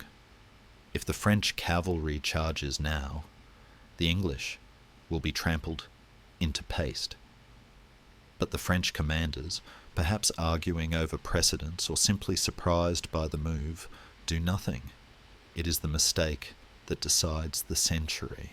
The archers reach their new positions. With practiced precision, they hammer their 6-foot stakes into the soft earth, angling them outward to create a forest of thorns. Then the order ripples down the line. Knock, draw, loose. The first volley is not meant to kill. It is a provocation, a teasing of the bull. The arrows arc high and fall with a clattering rain on the French armour. It is an insult the French nobility cannot abide. The discipline of the French army, fragile at best, shatters. The cavalry on the wings, stung by the arrows and the audacity of the peasants, roar their challenge and spur their horses forward. But the ground betrays them. The field of Agincourt is not grass. It is a freshly ploughed field that has been soaked by a week of rain. It is a thick, clay-heavy soup that sucks at hooves and boots alike. As the heavy French horses thunder forward, they do not gallop, they slog. The charge loses its momentum almost instantly, turning into a slow-motion struggle against physics. As they close in, the storm of arrows begins in earnest. The English archers, flanked on the sides and protected by the woods, pour fire into the centre of the press. The horses, maddened by pain, as arrows strike their unarmoured flanks and heads, panic. They rear, buck, and turn back, crashing into the infantry marching up behind them. The French army begins to fight itself before it even touches the English. When the first wave of French knights finally reaches the English line, they do not meet a trembling rabble, they meet the stakes. The impaled horses create a gruesome barricade of flesh and wood, blocking the path for those behind. The French knights who manage to dismount or are thrown from their saddles trudge forward on foot, but they are exhausted. Walking 300 yards in knee-deep mud while wearing 80 pounds of plate armour is a physical feat, akin to running a marathon with a person strapped to your back. By the time they raise their swords to strike, they are gasping for air, their visors fogged with sweat, and the English are waiting. The battle devolves into a brutal, claustrophobic crush. The French numbers, their greatest strength, become their greatest weakness. The rear ranks, eager for glory and unaware of the carnage at the front, push forward, pressing the vanguard tighter and tighter against the English line. It becomes a crush of such density that men cannot lift their arms to swing a sword. They are packed upright, like sardines in a tin. Here, the true horror of Agincourt reveals itself. It is not the arrow that kills the most, but the mud and the crush. Knights stumble and fall into the slime, and before they can rise, another falls on top of them, and then another. Men drown in their own helmets, suffocated by the weight of their brothers in arms, pressed into the bloody clay until the life is squeezed out of them. It is a death of supreme indignity, to be a lord of France, master of estates, and to die drowning in mud without ever striking a blow. Seeing the paralysis of the French knights, the English archers do the unthinkable. They drop their bows. These men, clad only in leather jerkins and hose, light and agile, draw their heavy lead mallets, used for driving stakes, and their skinning knives. They swarm over the pile of struggling French nobility like wolves attacking a trapped herd. They are unencumbered by armour and unaffected by the mud that traps the knights. The butcher's yard opens for business. They hammer on the expensive helmets, crushing skulls with the blunt force of the mallets, and slip their knives through the visors and the gaps in the armour at the groin and armpit. It is savage, intimate violence. Class warfare made manifest in blood and grime. The French knights, trapped in their steel shells, are helpless against the agility of the yeomen. The English line holds, not by the strength of their armour, but by the ferocity of their desperation. Then, amidst the slaughter, a dark shadow passes over the narrative, a moment that complicates the hero worship of Henry VIII. A rumour ripples through the English line. The French are attacking the rear, raiding the baggage train. Simultaneously, the third wave of the French army is gathering for another charge. Henry, fearing that his exhausted men will be overwhelmed if they have to fight on two fronts while guarding thousands of prisoners, makes a chilling decision. He orders the prisoners to be killed. The English knights refuse. It is a violation of the code of chivalry and a terrible financial loss of ransom money.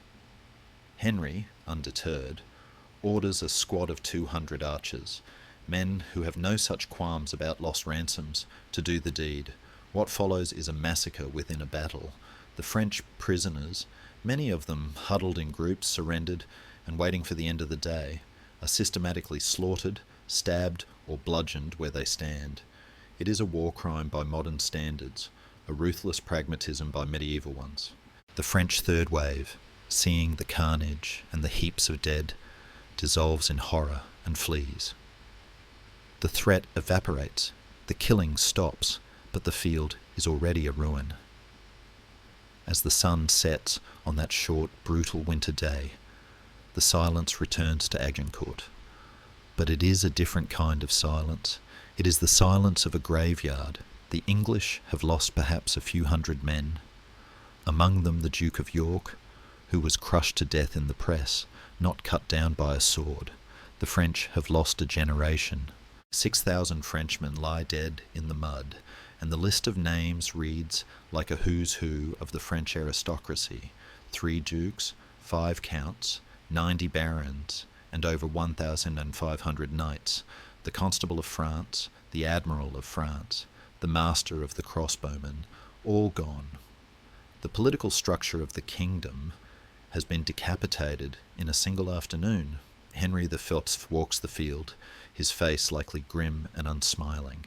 He calls the French herald, Montjoy, to him and asks the name of the castle nearby. Agincourt, the herald replies, his voice trembling. Then let this battle be known as the Battle of Agincourt, Henry declares. The English soldiers, exhausted, caked in mud and blood, begin to strip the dead. They take the gold chains, the jewelled rings, the fine armour. The myth of French invincibility, which had begun to heal in the decades since Poitiers, is shattered beyond repair.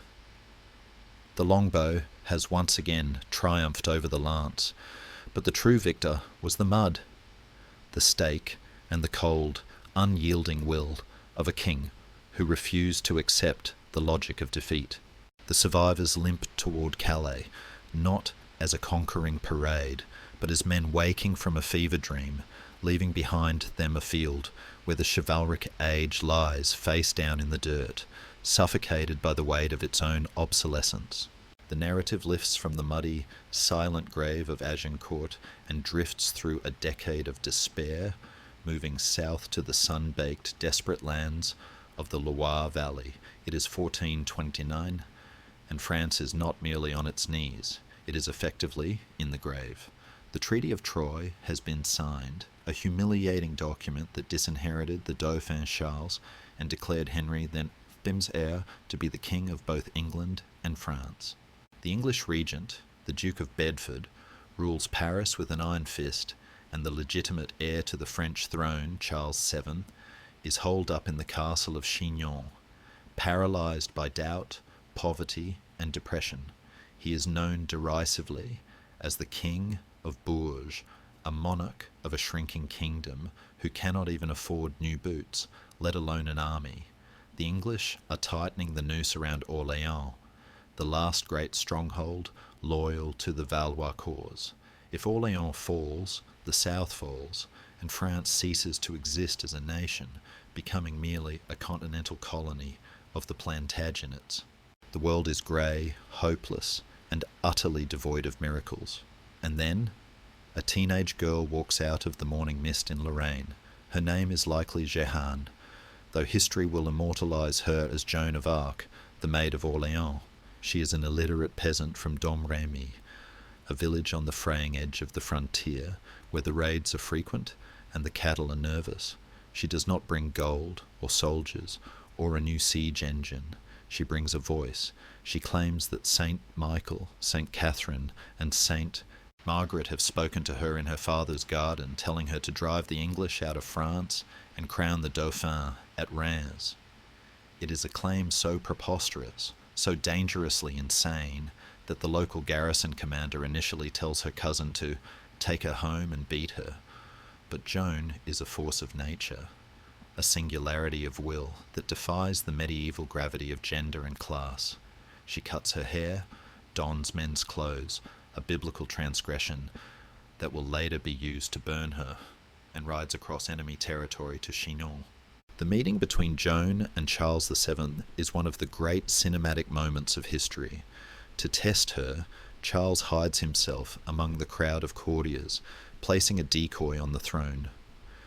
Joan, who has never seen a king, ignores the decoy and walks straight to Charles, kneeling at his feet.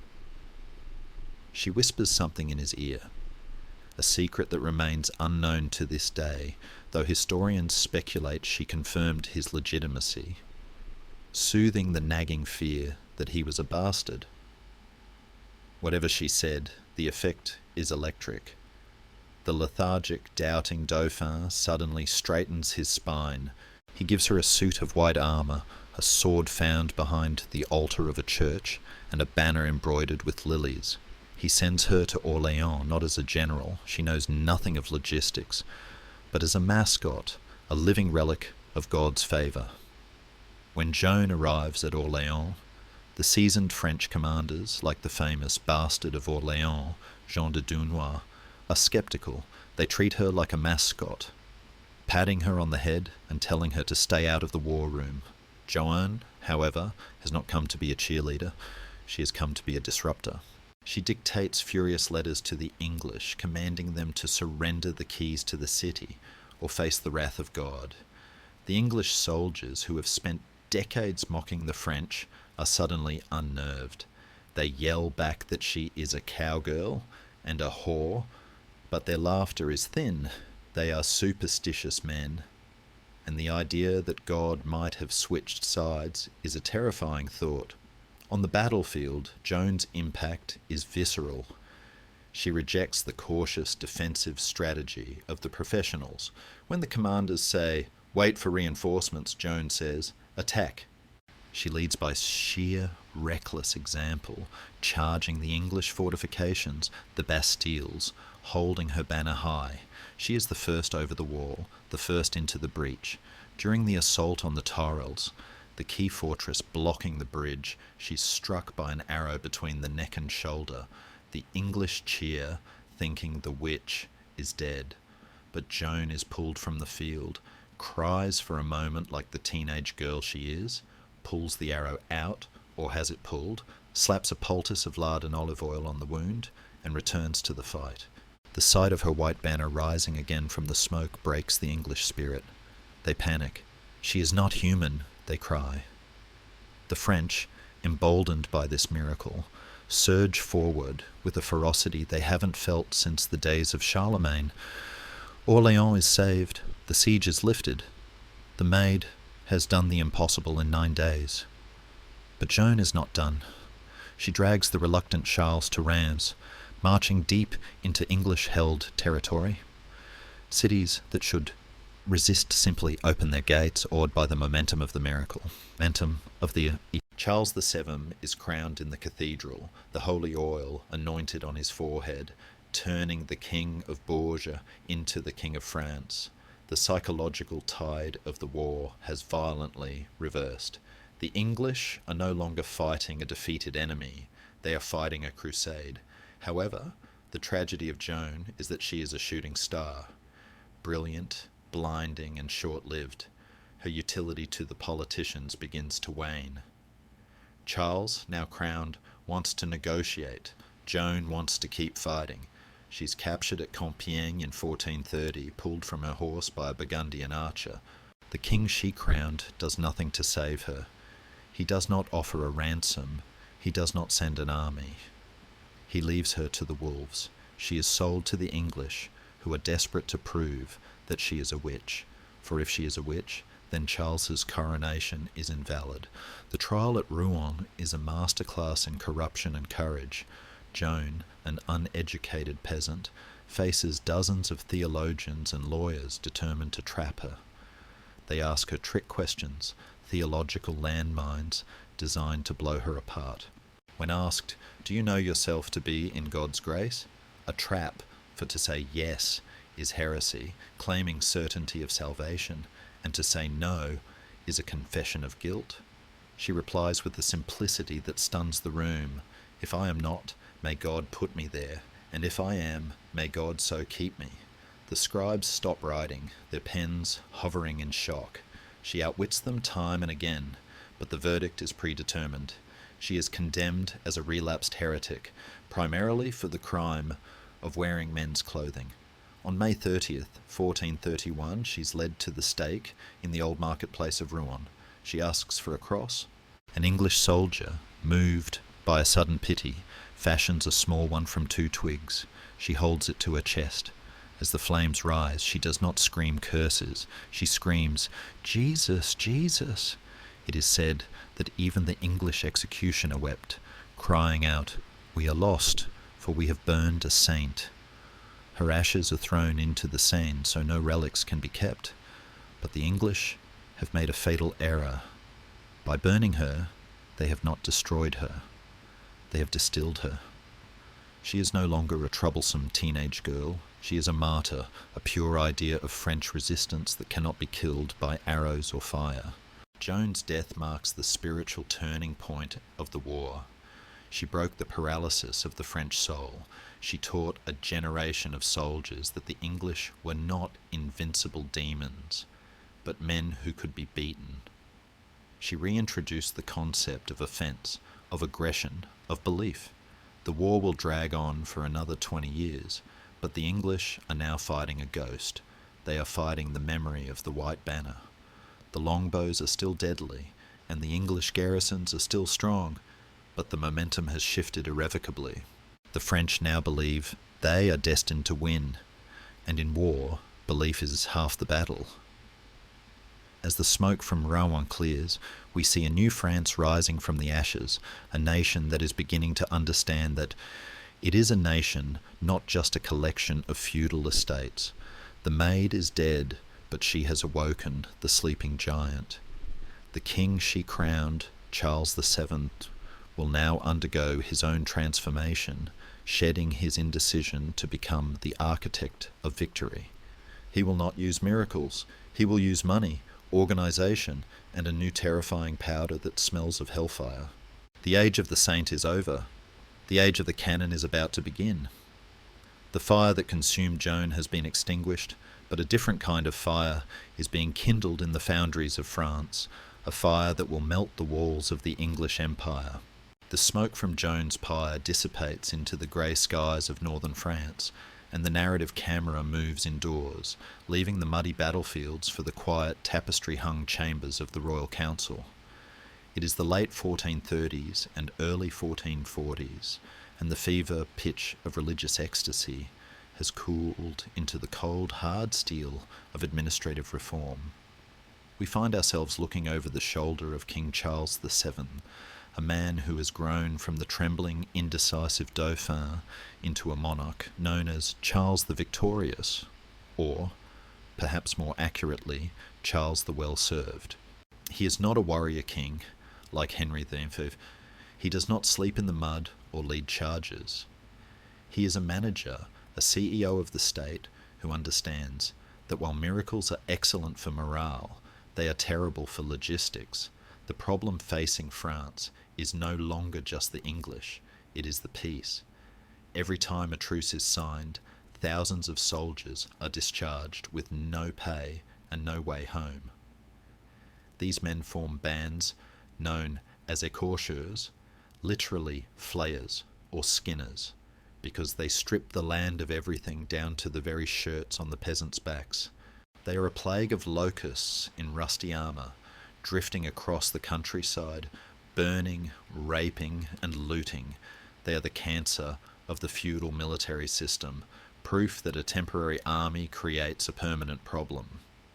Charles realises that to defeat the English, he must first defeat his own soldiers. He needs a force that exists even when the war stops, a force that obeys orders not because of feudal loyalty, which is fickle, but because of a paycheck, which is binding. This realization births the most significant military innovation since the fall of Rome, the standing army.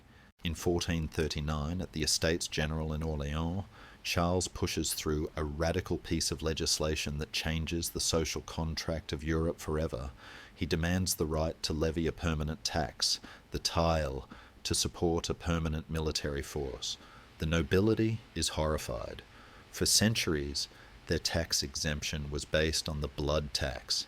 They paid with their lives in war, so they didn't have to pay with coin in peace. Now, the king is saying, I don't need your chaotic feudal levies. I need your money to hire professionals. Morquins.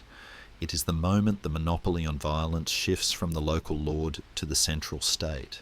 From this legal foundation, Charles creates the Compagnie d'Ordonnance in 1445.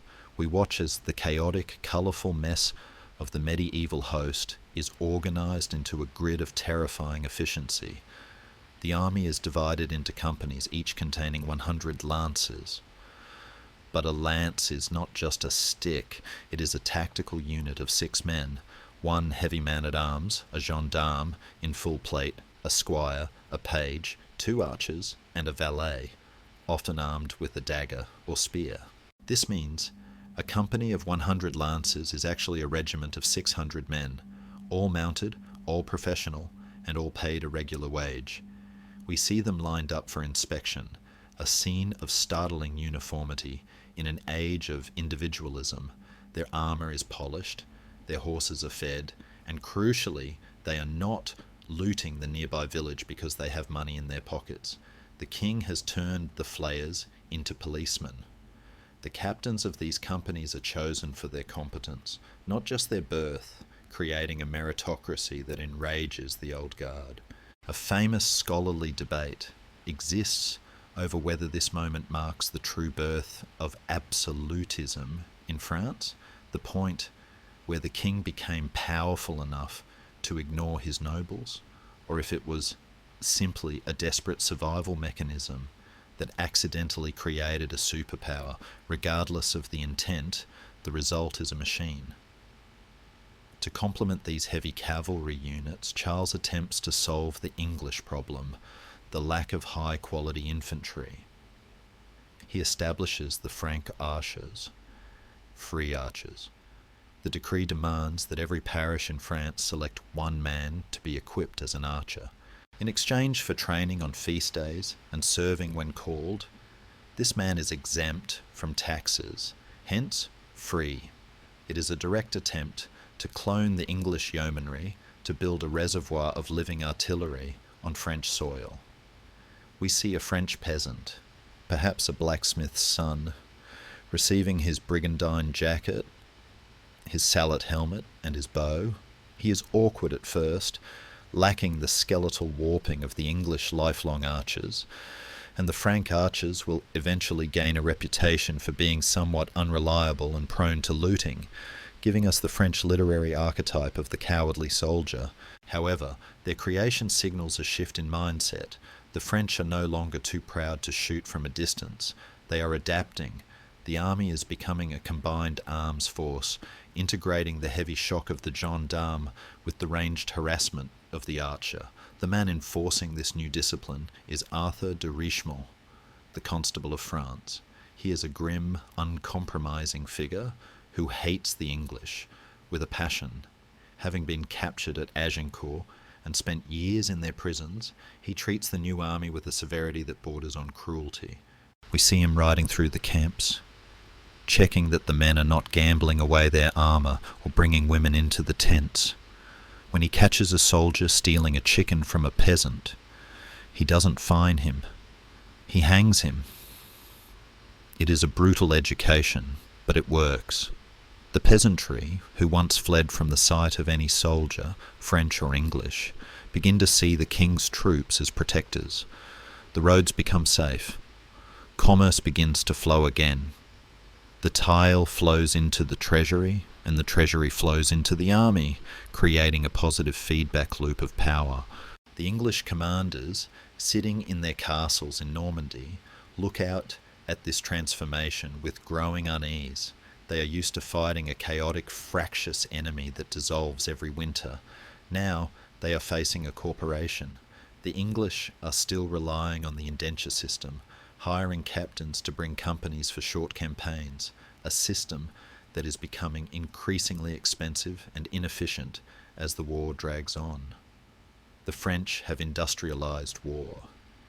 As the 1440s progress, the Truce of Tours gives Charles time to perfect his machine. He is not just building an army, he is building a state.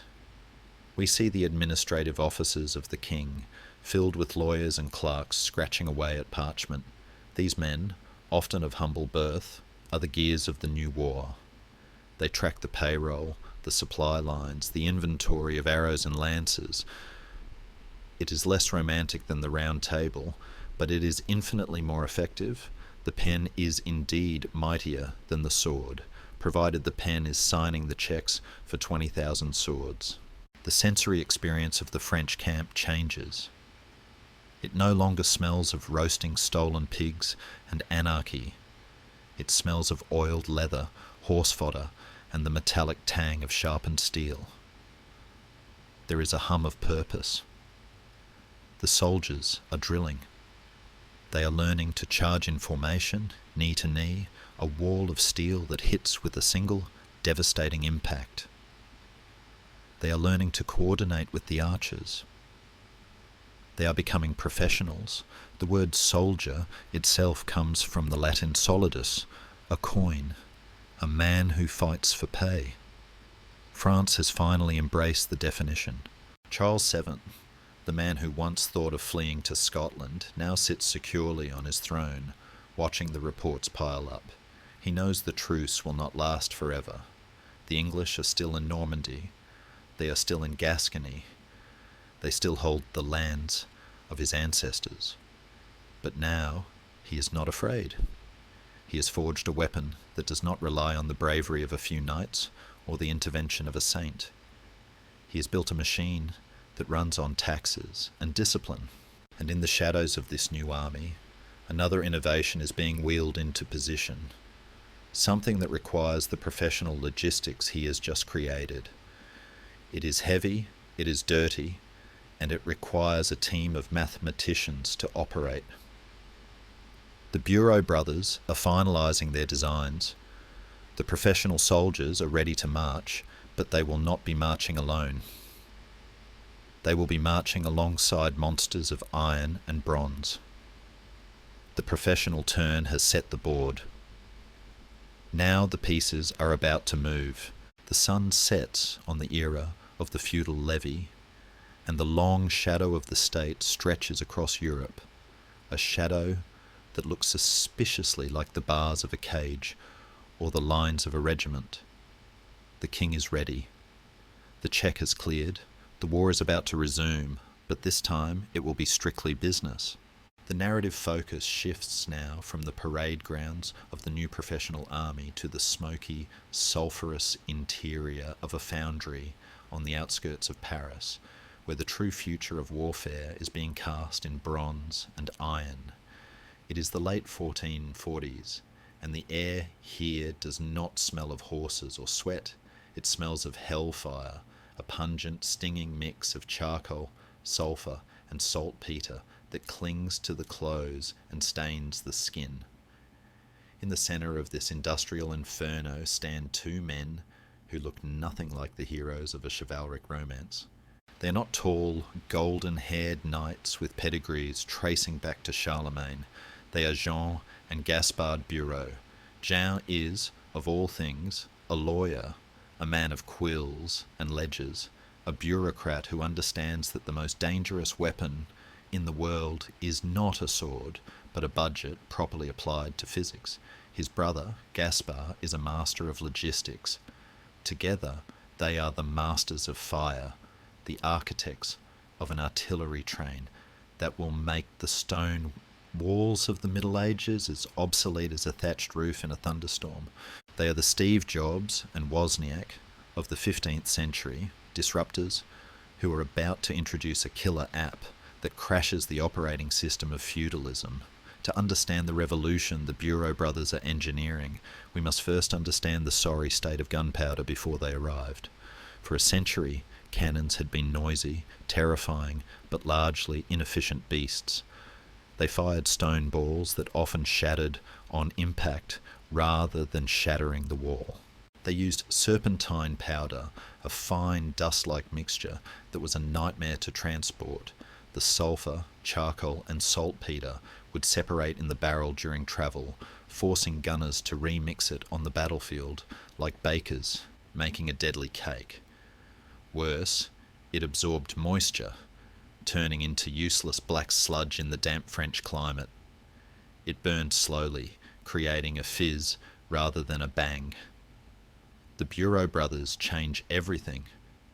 They introduce and industrialize corned powder by wetting the mixture, forming it into cakes, and then crushing it into small uniform granules, grains or corns.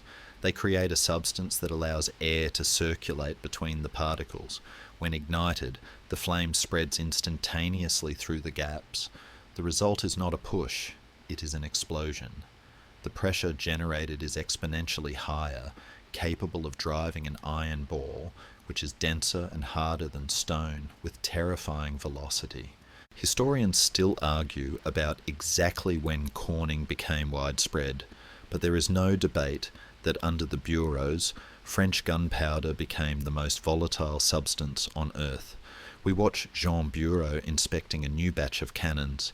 He is not interested in the giant, immobile bombards of the past, the show ponies of artillery that took days to set up and fired once an hour. He wants volume and mobility. He standardizes the calibers, creating a family of guns, great bombards for smashing walls, Vauglairs, breech loaders for anti-personnel work, and Crapaudins for mortar fire. But his masterpiece is the mobile field carriage. Before this, cannons were often laid on wooden blocks or dragged on sledges. The bureaus mount their guns on wheeled carriages with trails that can be hooked to teams of strong horses. They can move as fast as the army. They can unlimber, fire, and move again. It is the birth of field artillery. We see the gunners practicing, not with the haphazard enthusiasm of amateurs, but with the cold precision of scientists. They use quadrants to measure the angle of the barrel. They weigh the powder charges. They calculate the trajectory. Jean Bureau fights with trigonometry. He looks at a castle wall and does not see a formidable obstacle. He sees a geometry problem. If the wall is X feet thick and Y feet high, he muses, it will require Z pounds of iron delivered at an angle of 30 degrees to induce structural failure. It is a chillingly rational approach to destruction. The sensory experience of this new warfare is overwhelming. When a battery of these new guns fires, the sound is not just a noise.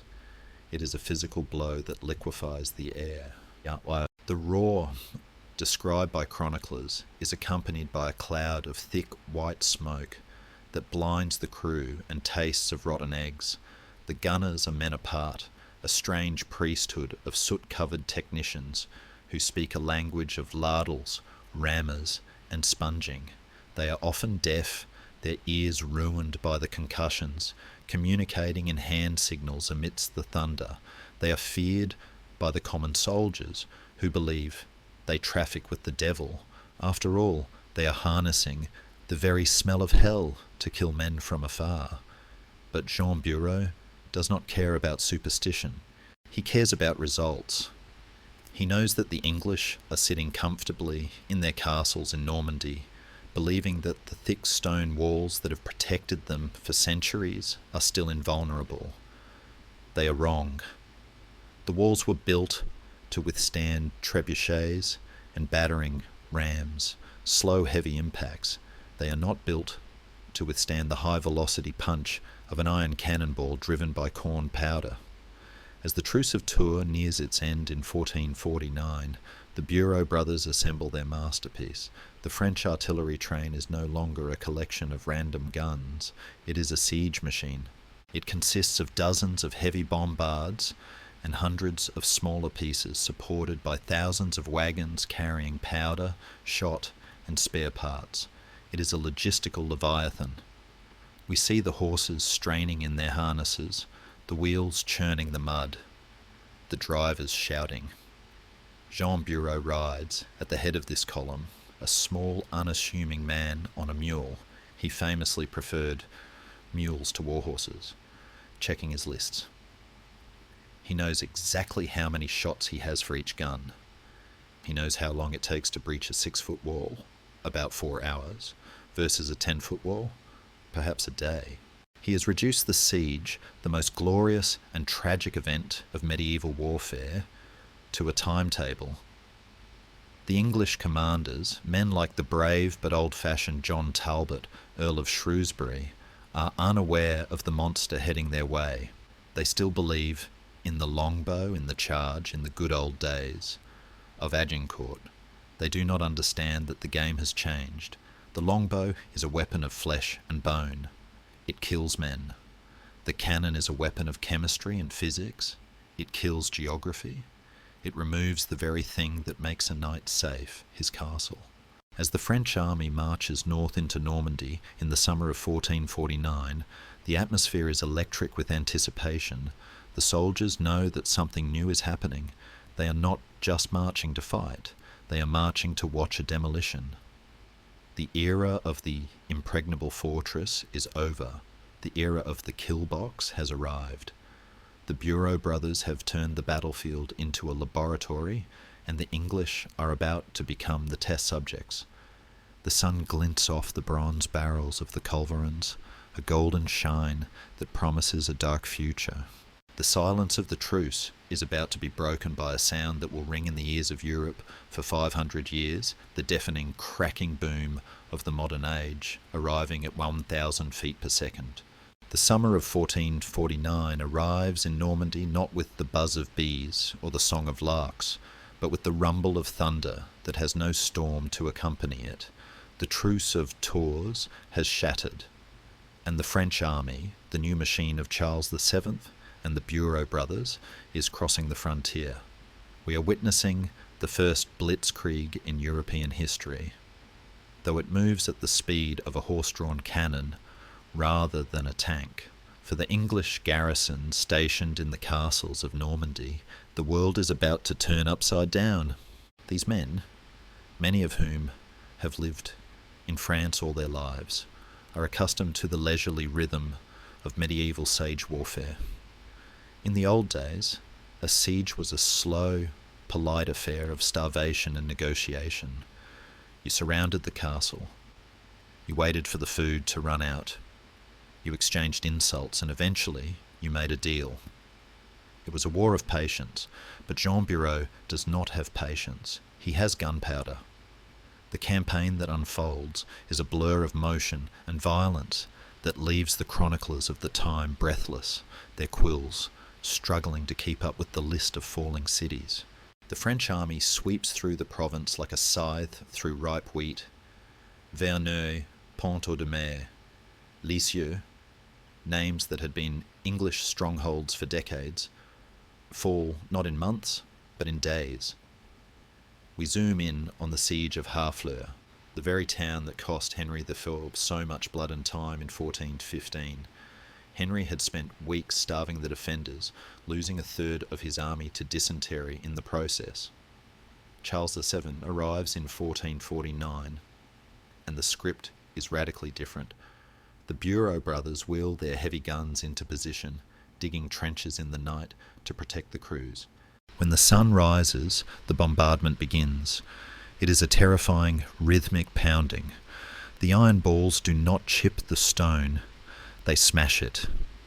They target the base of the walls, the structural knees of the fortress, hammering the same spot repeatedly until the masonry above loses its footing and slides into the moat with a roar that shakes the ground. The English defenders, looking down from the ramparts, realise with the dawn of horror that their high walls are no longer a defence. They are a trap. The stone splinters become shrapnel, deadly missiles that kill their own men. Harfleur surrenders in 17 days. What took the hero king Henry V a season of suffering, the lawyer gunner Jean Bureau achieves in a fortnight of mathematics. The psychological impact of this speed cannot be overstated. Panic spreads through the English ranks like a contagion. The report of the guns travels faster than the guns themselves. Commanders of other castles hear the stories of pulverized walls and liquefied bodies, and their resolve crumbles. The logic of resistance has been broken. Why die for a wall that will fall anyway? We see the gates of towns opening before the first shot is even fired, the English garrisons marching out with their heads down, carrying their possessions in bundles, evicted by the mere threat of the artillery. The French citizenry, sensing the change in the wind, begin to turn. In Rouen, the capital of Normandy and the jewel of the English occupation, the citizens do not wait for the siege. They rise up, they open the gates to the French king, forcing the English commander, the Duke of Somerset, to retreat into the citadel and then surrender. On November 10th, 1449, Charles VII enters Rouen in a triumph that mirrors and inverts Henry V's entry 30 years prior. The streets are lined not with starving skeletons but with cheering crowds. The king rides not as a warrior but as a deliverer, the bells of the cathedral ringing out a song of reclamation. It is a moment of profound vindication for the King of Bourges, the man who was once too poor to buy boots, now the master of the richest province in his realm. Yet, amidst the crumbling stone and the cheering crowds, there is a sombre realization among the English high command. They are being pushed into the sea. The English France that they had built, the dual monarchy that Henry V had died for, is evaporating. Somerset, humiliated and desperate, sends frantic letters to London. The falcons are flying, he might have written, and we are the pigeons. The political situation in England is toxic. The weak King Henry II is surrounded by squabbling advisers who are more interested in blaming each other than fighting the French. But the sheer scale of the disaster in Normandy finally shocks them into action. A relief army is scraped together. It is not the grand host of Agincourt, it is a desperate fireman's brigade sent to put out a fire that has already consumed the house. They land at Cherbourg in early 1450, led by Sir Thomas Kyriel. They are brave men, archers and men-at-arms who still believe in the old magic, who believe that if they can just get the French into an open field, the longbow will save them. They do not understand that they are walking into a different century. As the English relief force marches east to try and link up with the remaining garrisons, we see them moving through a hostile landscape. The bridges are broken, the peasants are armed, the roads are mud. They are walking into a trap set by a spider who weaves with iron webs. The French commanders, avoiding direct battle, shadow them, herding them, waiting for the perfect moment. The stage is being set near a small, insignificant village called Formigny. It is here that the past and the future will collide. The English are bringing their yew bows, their stakes, and their memories of glory. The French are bringing their culverins, their professionals, and their cold, hard calculations.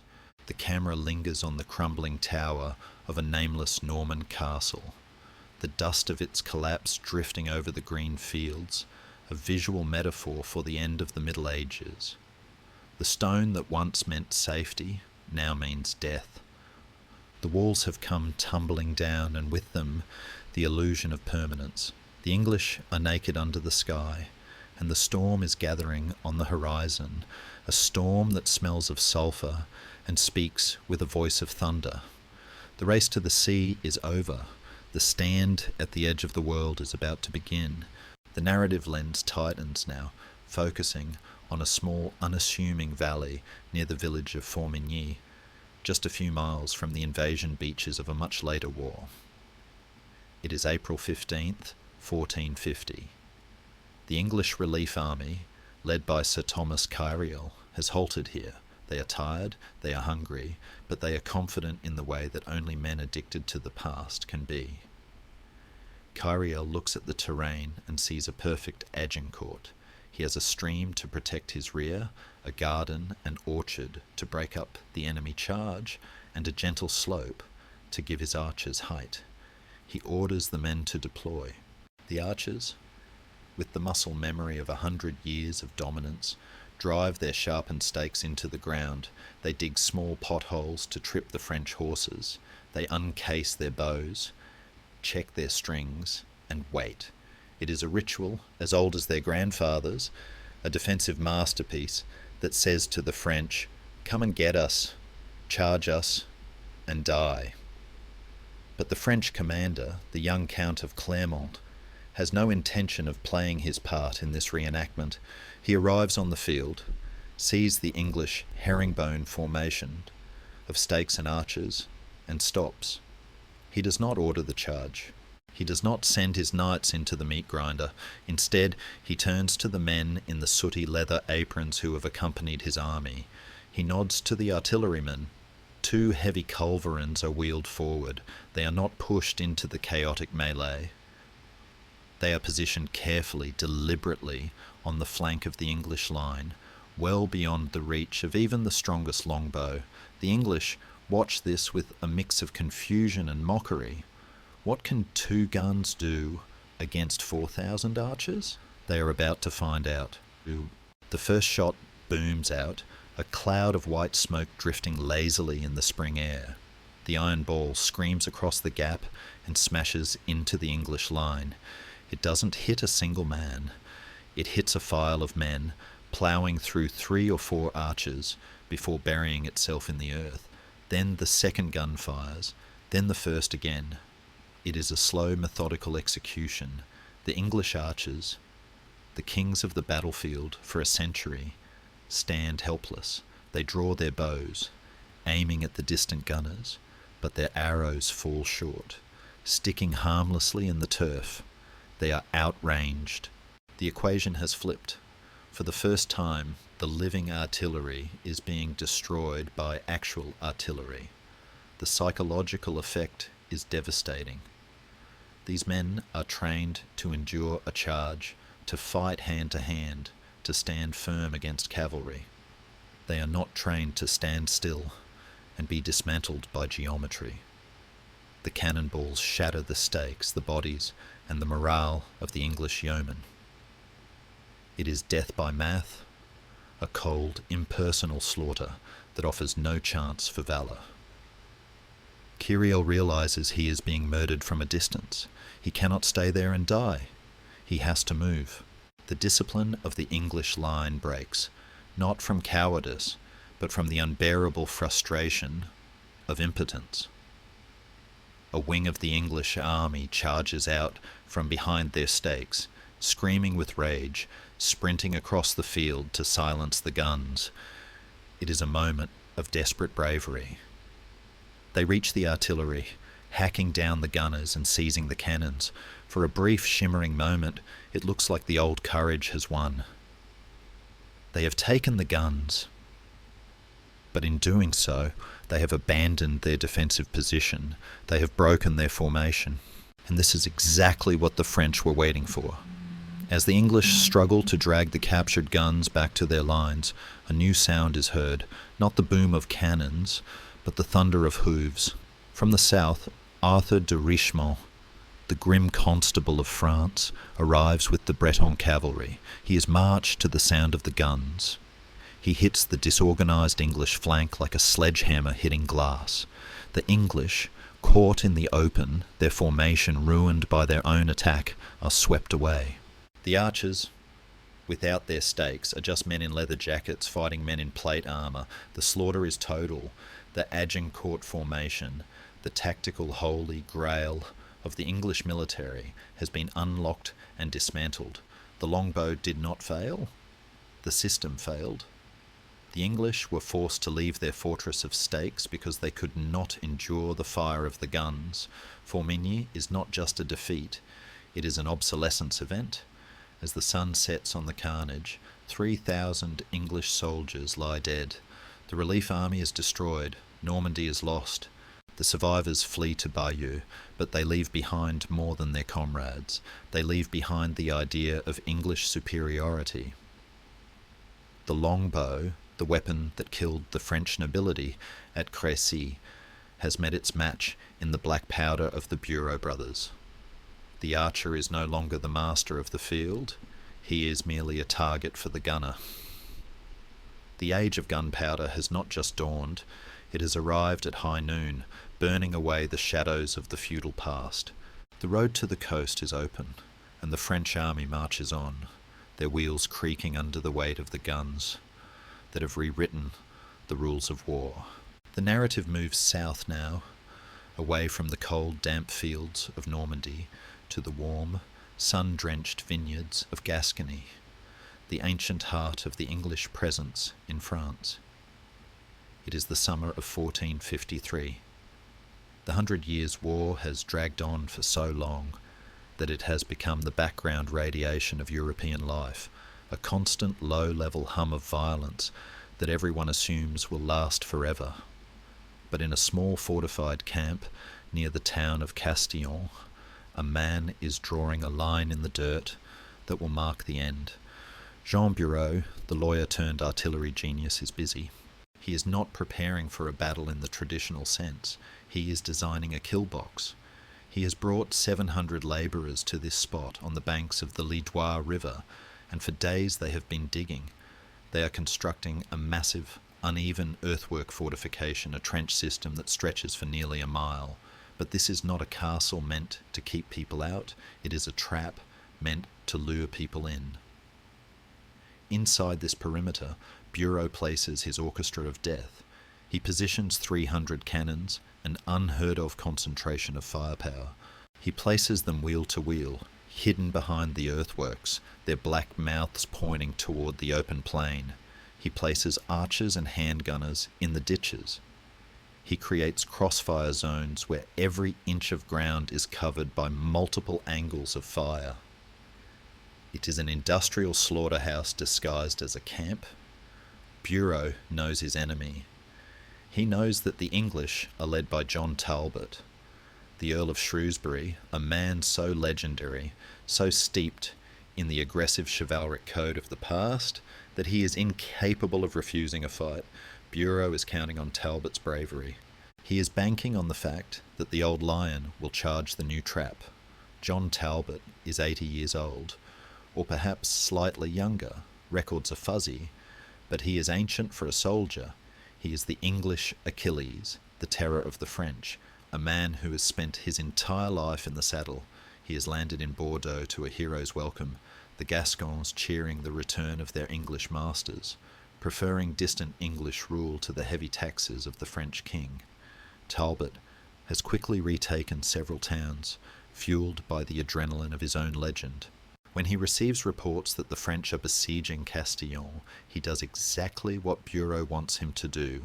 He marches. He marches fast, leaving his infantry and his own artillery trailing behind, rushing forward with only his cavalry and his mounted infantry. He arrives at Castillon on the morning of July 17th, 1453. He is told by scouts that the French are retreating, that dust is rising from their camp. It is a fatal error, likely a misinterpretation of the camp followers leaving. Talbot, fearing the prey is escaping, orders the attack. He does not wait for his main force. He does not reconnoitre the position. He simply points his sword at the enemy and orders the charge. The English knights and Gascon levies roar their approval and surge forward. They sweep aside a small French outpost in a priory, their blood pounding with the easy victory, and then they turn toward the main camp. They see the long line of earthworks, they see the banners, but they do not see the guns. The English charge is a magnificent, terrifying sight, a wave of steel and horseflesh moving with the momentum of a century of victories. They are fighting with the spirit of Agincourt, believing that courage and impact can break any line. They cross the open field. They reach the edge of the ditch. Talbot, who has sworn an oath not to wear armour because he was once a prisoner on parole, rides in a crimson velvet jacket, a bright target in the centre of the storm. And then Jean Bureau gives the signal. The world explodes. 300 cannons fire in a rippling volley that sounds like the cracking of the earth's crust. It is not a battle, it is an erasure.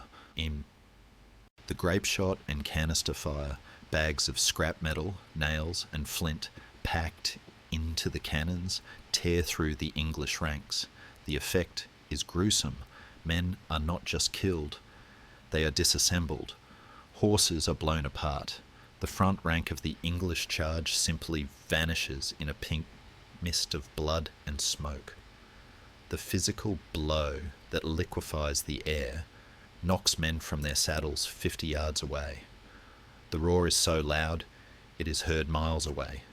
But the English, driven by that insane, beautiful courage, keep coming. They climb over the bodies of their comrades. They scramble up the earthworks trying to get at the gunners. But as they reach the top, they are met by the point-blank fire of the handgunners and the crossbows. It is a meat grinder. The English attack stalls, trapped in the ditch, unable to go forward, unwilling to go back, being shredded by a force they cannot touch. They are fighting a ghost in a machine. Talbot, the old lion, rides through the carnage, shouting encouragement, urging his men on. He is a relic of a dying world, trying to will the past into existence by sheer force of personality. But the cannonball that finds him does not care about his legend. It strikes his horse, perhaps cutting it in half, and the great beast collapses, pinning the 80-year-old earl beneath its crushing weight. He lies there, trapped in the mud and the blood, his crimson velvet stained dark.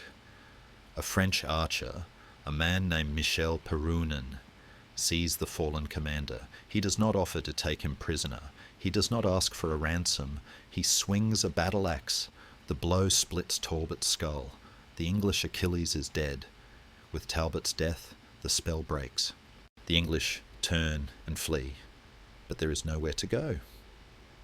The French cavalry, held in reserve, sweeps out from the flanks to finish the job.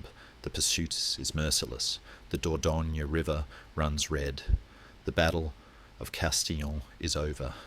It is the tombstone of the Middle Ages. The English have not just lost a battle, they have lost the war. They have lost the argument. The longbow, the sword, the charge, all of it has been rendered secondary to the cold, hard logic of gunpowder. Jean Bureau stands atop his earthworks, looking down at the ruin of the English army, the smoke of his cannons drifting over the body of the last great knight. He has proven that the future belongs to the engineer, not the hero. The age of chivalry has not ended with a whimper, but with a bang, a very loud, very final bang. The smoke at Castillon does not clear all at once. It hangs in the humid summer air like a heavy grey curtain, reluctant to leave the stage where the final act of a tragedy has just been performed. The roar of the cannons has ceased, replaced by a silence that is somehow louder than the noise, the stunned silence of a world trying to comprehend that the impossible has happened. We walk slowly through the wreckage of the battlefield in the fading light of July 17th, 1453. The ground is churned into a bloody mire, a chaotic tapestry of broken lances, shattered wheels, and the fallen bodies of men who believed until the very last moment that courage was enough. But amidst this landscape of destruction, one specific tragedy demands our attention, for it is the death of an era, wrapped in the death of a man. We are looking for John Talbot. The search for the body of the Earl of Shrewsbury is a grim, poignant affair that feels less like a military recovery and more like an archaeological dig for a lost civilization. The French heralds moving among the dead cannot identify him at first. The English Achilles, the man whose name was used to frighten French children into behaving quiet or Talbot will get you, has been reduced to anonymous meat. He is not wearing his coat of arms. He had sworn an oath to the French king during a previous captivity that he would not bear arms or armour against him, a promise he kept with a fatal legalistic honour, riding into battle in a velvet jacket, armed only with a sword. He died as a civilian in the middle of a war. When they finally find him, pinned beneath his horse, he is unrecognisable.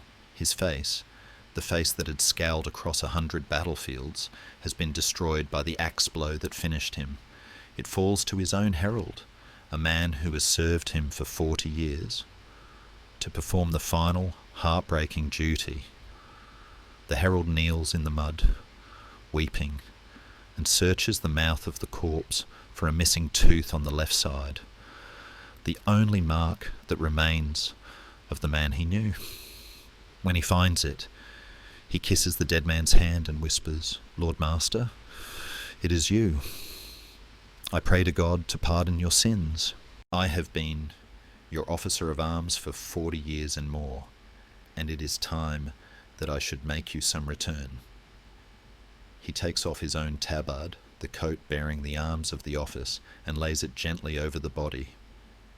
It is a gesture of supreme intimacy and respect, a final act of feudal loyalty in a field destroyed by modern technology.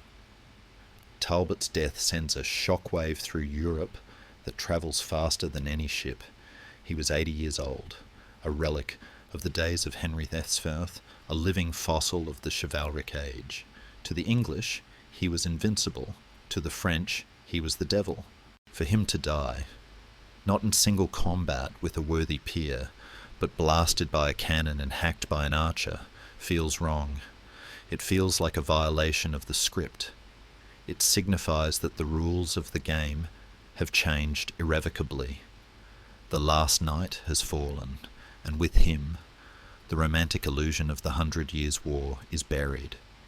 There will be no more brave charges, no more polite ransoms, no more winning your spurs. There is only the cold efficiency of the kill box.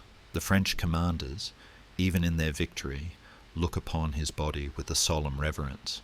They understand that they have killed a legend, and in doing so, they have orphaned themselves from the past. They build a monument on the spot where he fell, a rare tribute to an enemy, acknowledging that while they hated him, they understood him in a way they would never understand the cold mathematics of the Bureau brothers. The immediate consequence of Castillon is the collapse of English Gascony. The news of Talbot's destruction breaks the spirit of the resistance. The towns that had cheered his arrival just weeks before now hastily sew French flags and open their gates to Charles VII.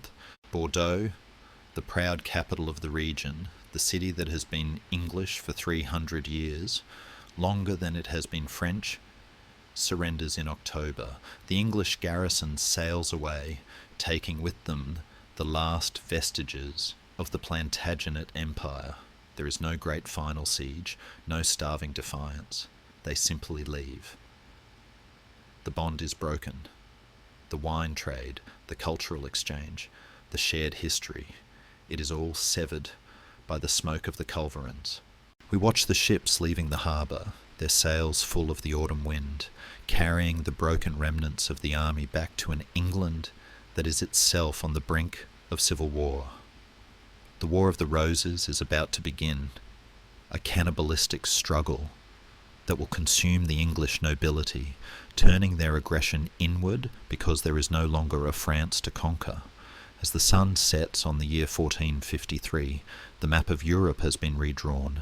The English are gone, retaining only the tiny foothold of Calais, a solitary toehold on the continent that serves as a reminder of what was lost. The dual monarchy is a dream that has woken up to a harsh reality, but the deeper shift is in the soul of the West. The Battle of Castillon didn't just kill Talbot, it killed the knight as the supreme arbiter of battle. It proved that a peasant with a gun is more powerful than a lord with a lance. It democratized destruction. The feudal system, which was built on the premise that the aristocracy provided protection in exchange for labour, is now fundamentally broken.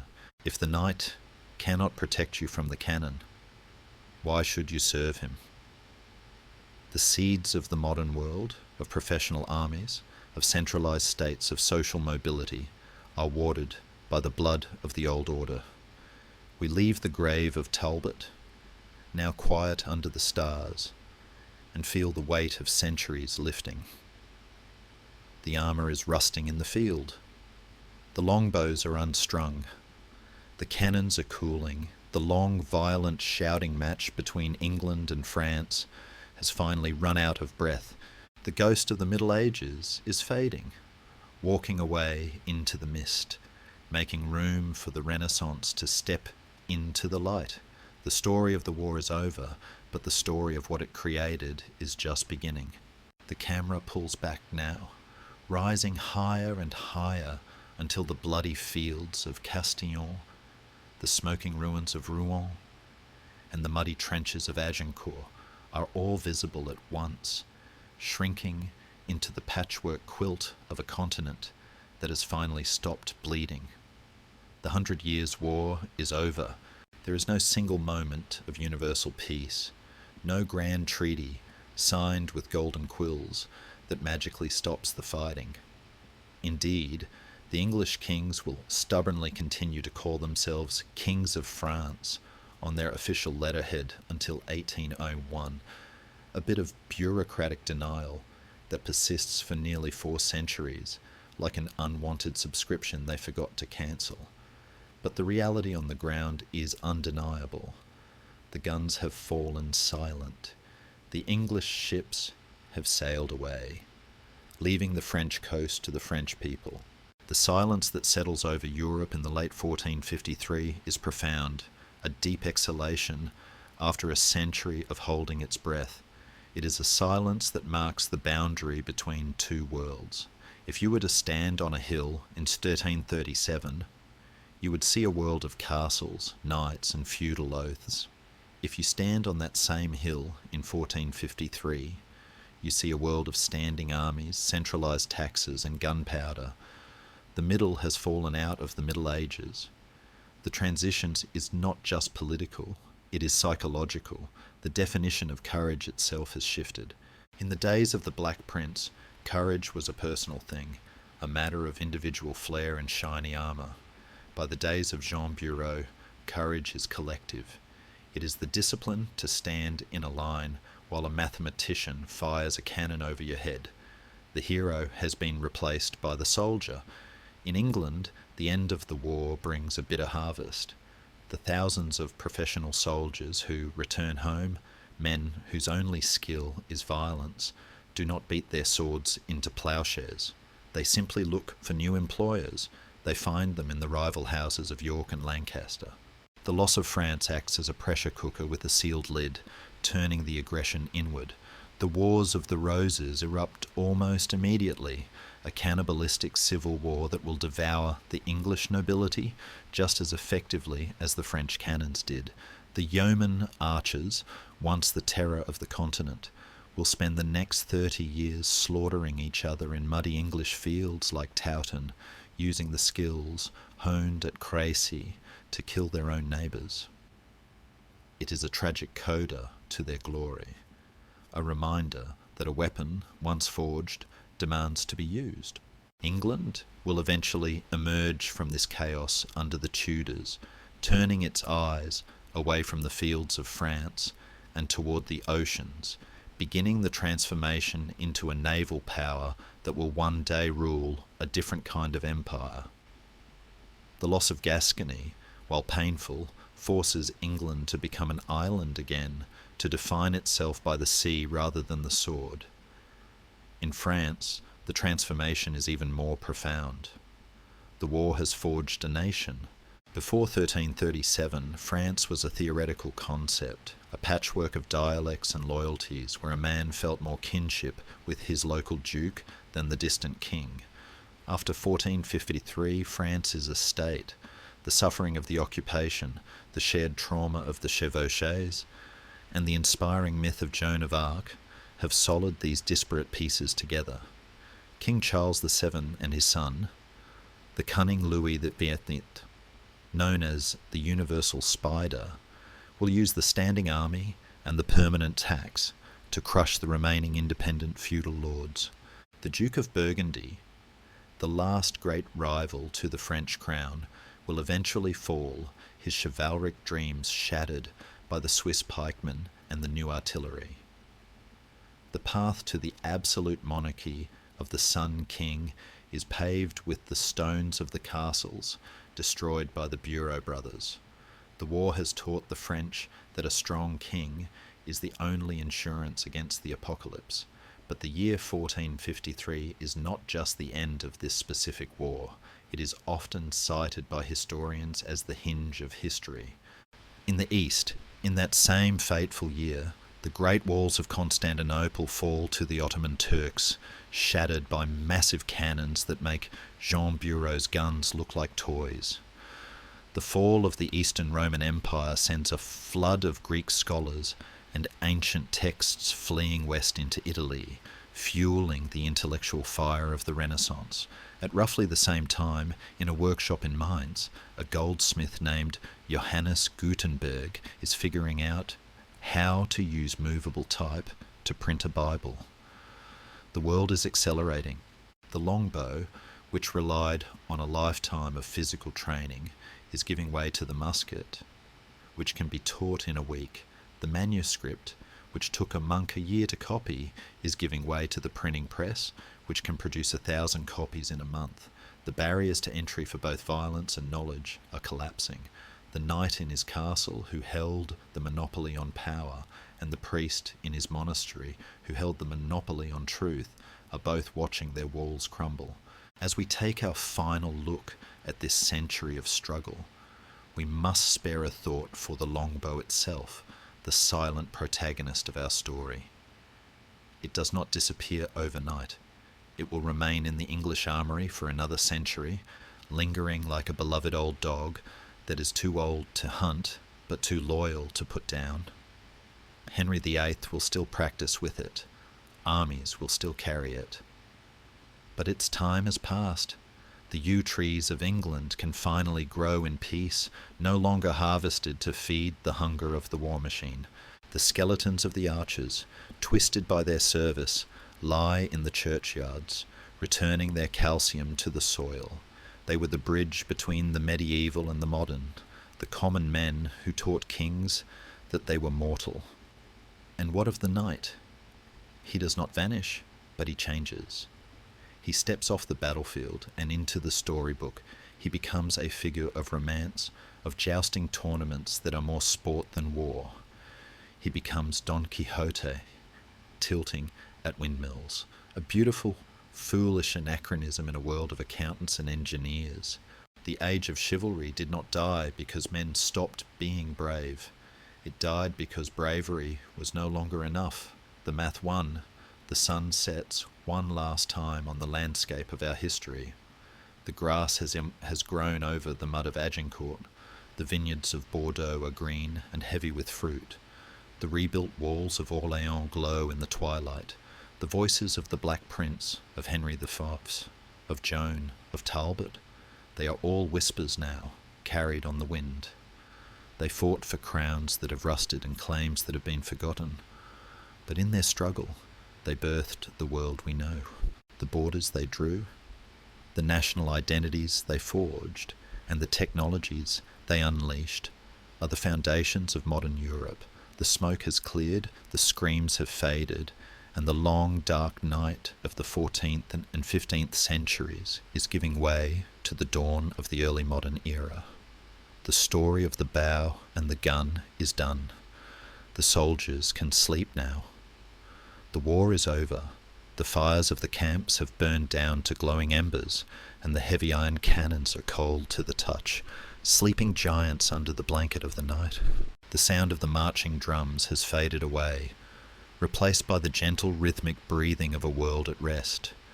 You have walked a long road tonight, through centuries of storm and shadow, but now you have reached the other side. The history books are closed, the dates and names drifting away like leaves on a slow-moving river. There is no more conflict here, only the quiet safety of the present moment. The armour is hung on the wall, the arrows are put away, and the castle gates are locked tight, keeping you safe and warm within. Let the weight of the years lift from your shoulders. The heroes and the kings have done their part, and now it is time for them, and for you, to rest. The darkness is not a place of fear, but a soft velvet cloak, wrapping around you, shielding you, inviting you to let go. Deep, slow breaths now. The past is a story. The future is a dream. Only this peaceful silence is real. You are safe. You are tired. You are ready. Drift away now, into the deep, historyless quiet of the night. Sweet dreams.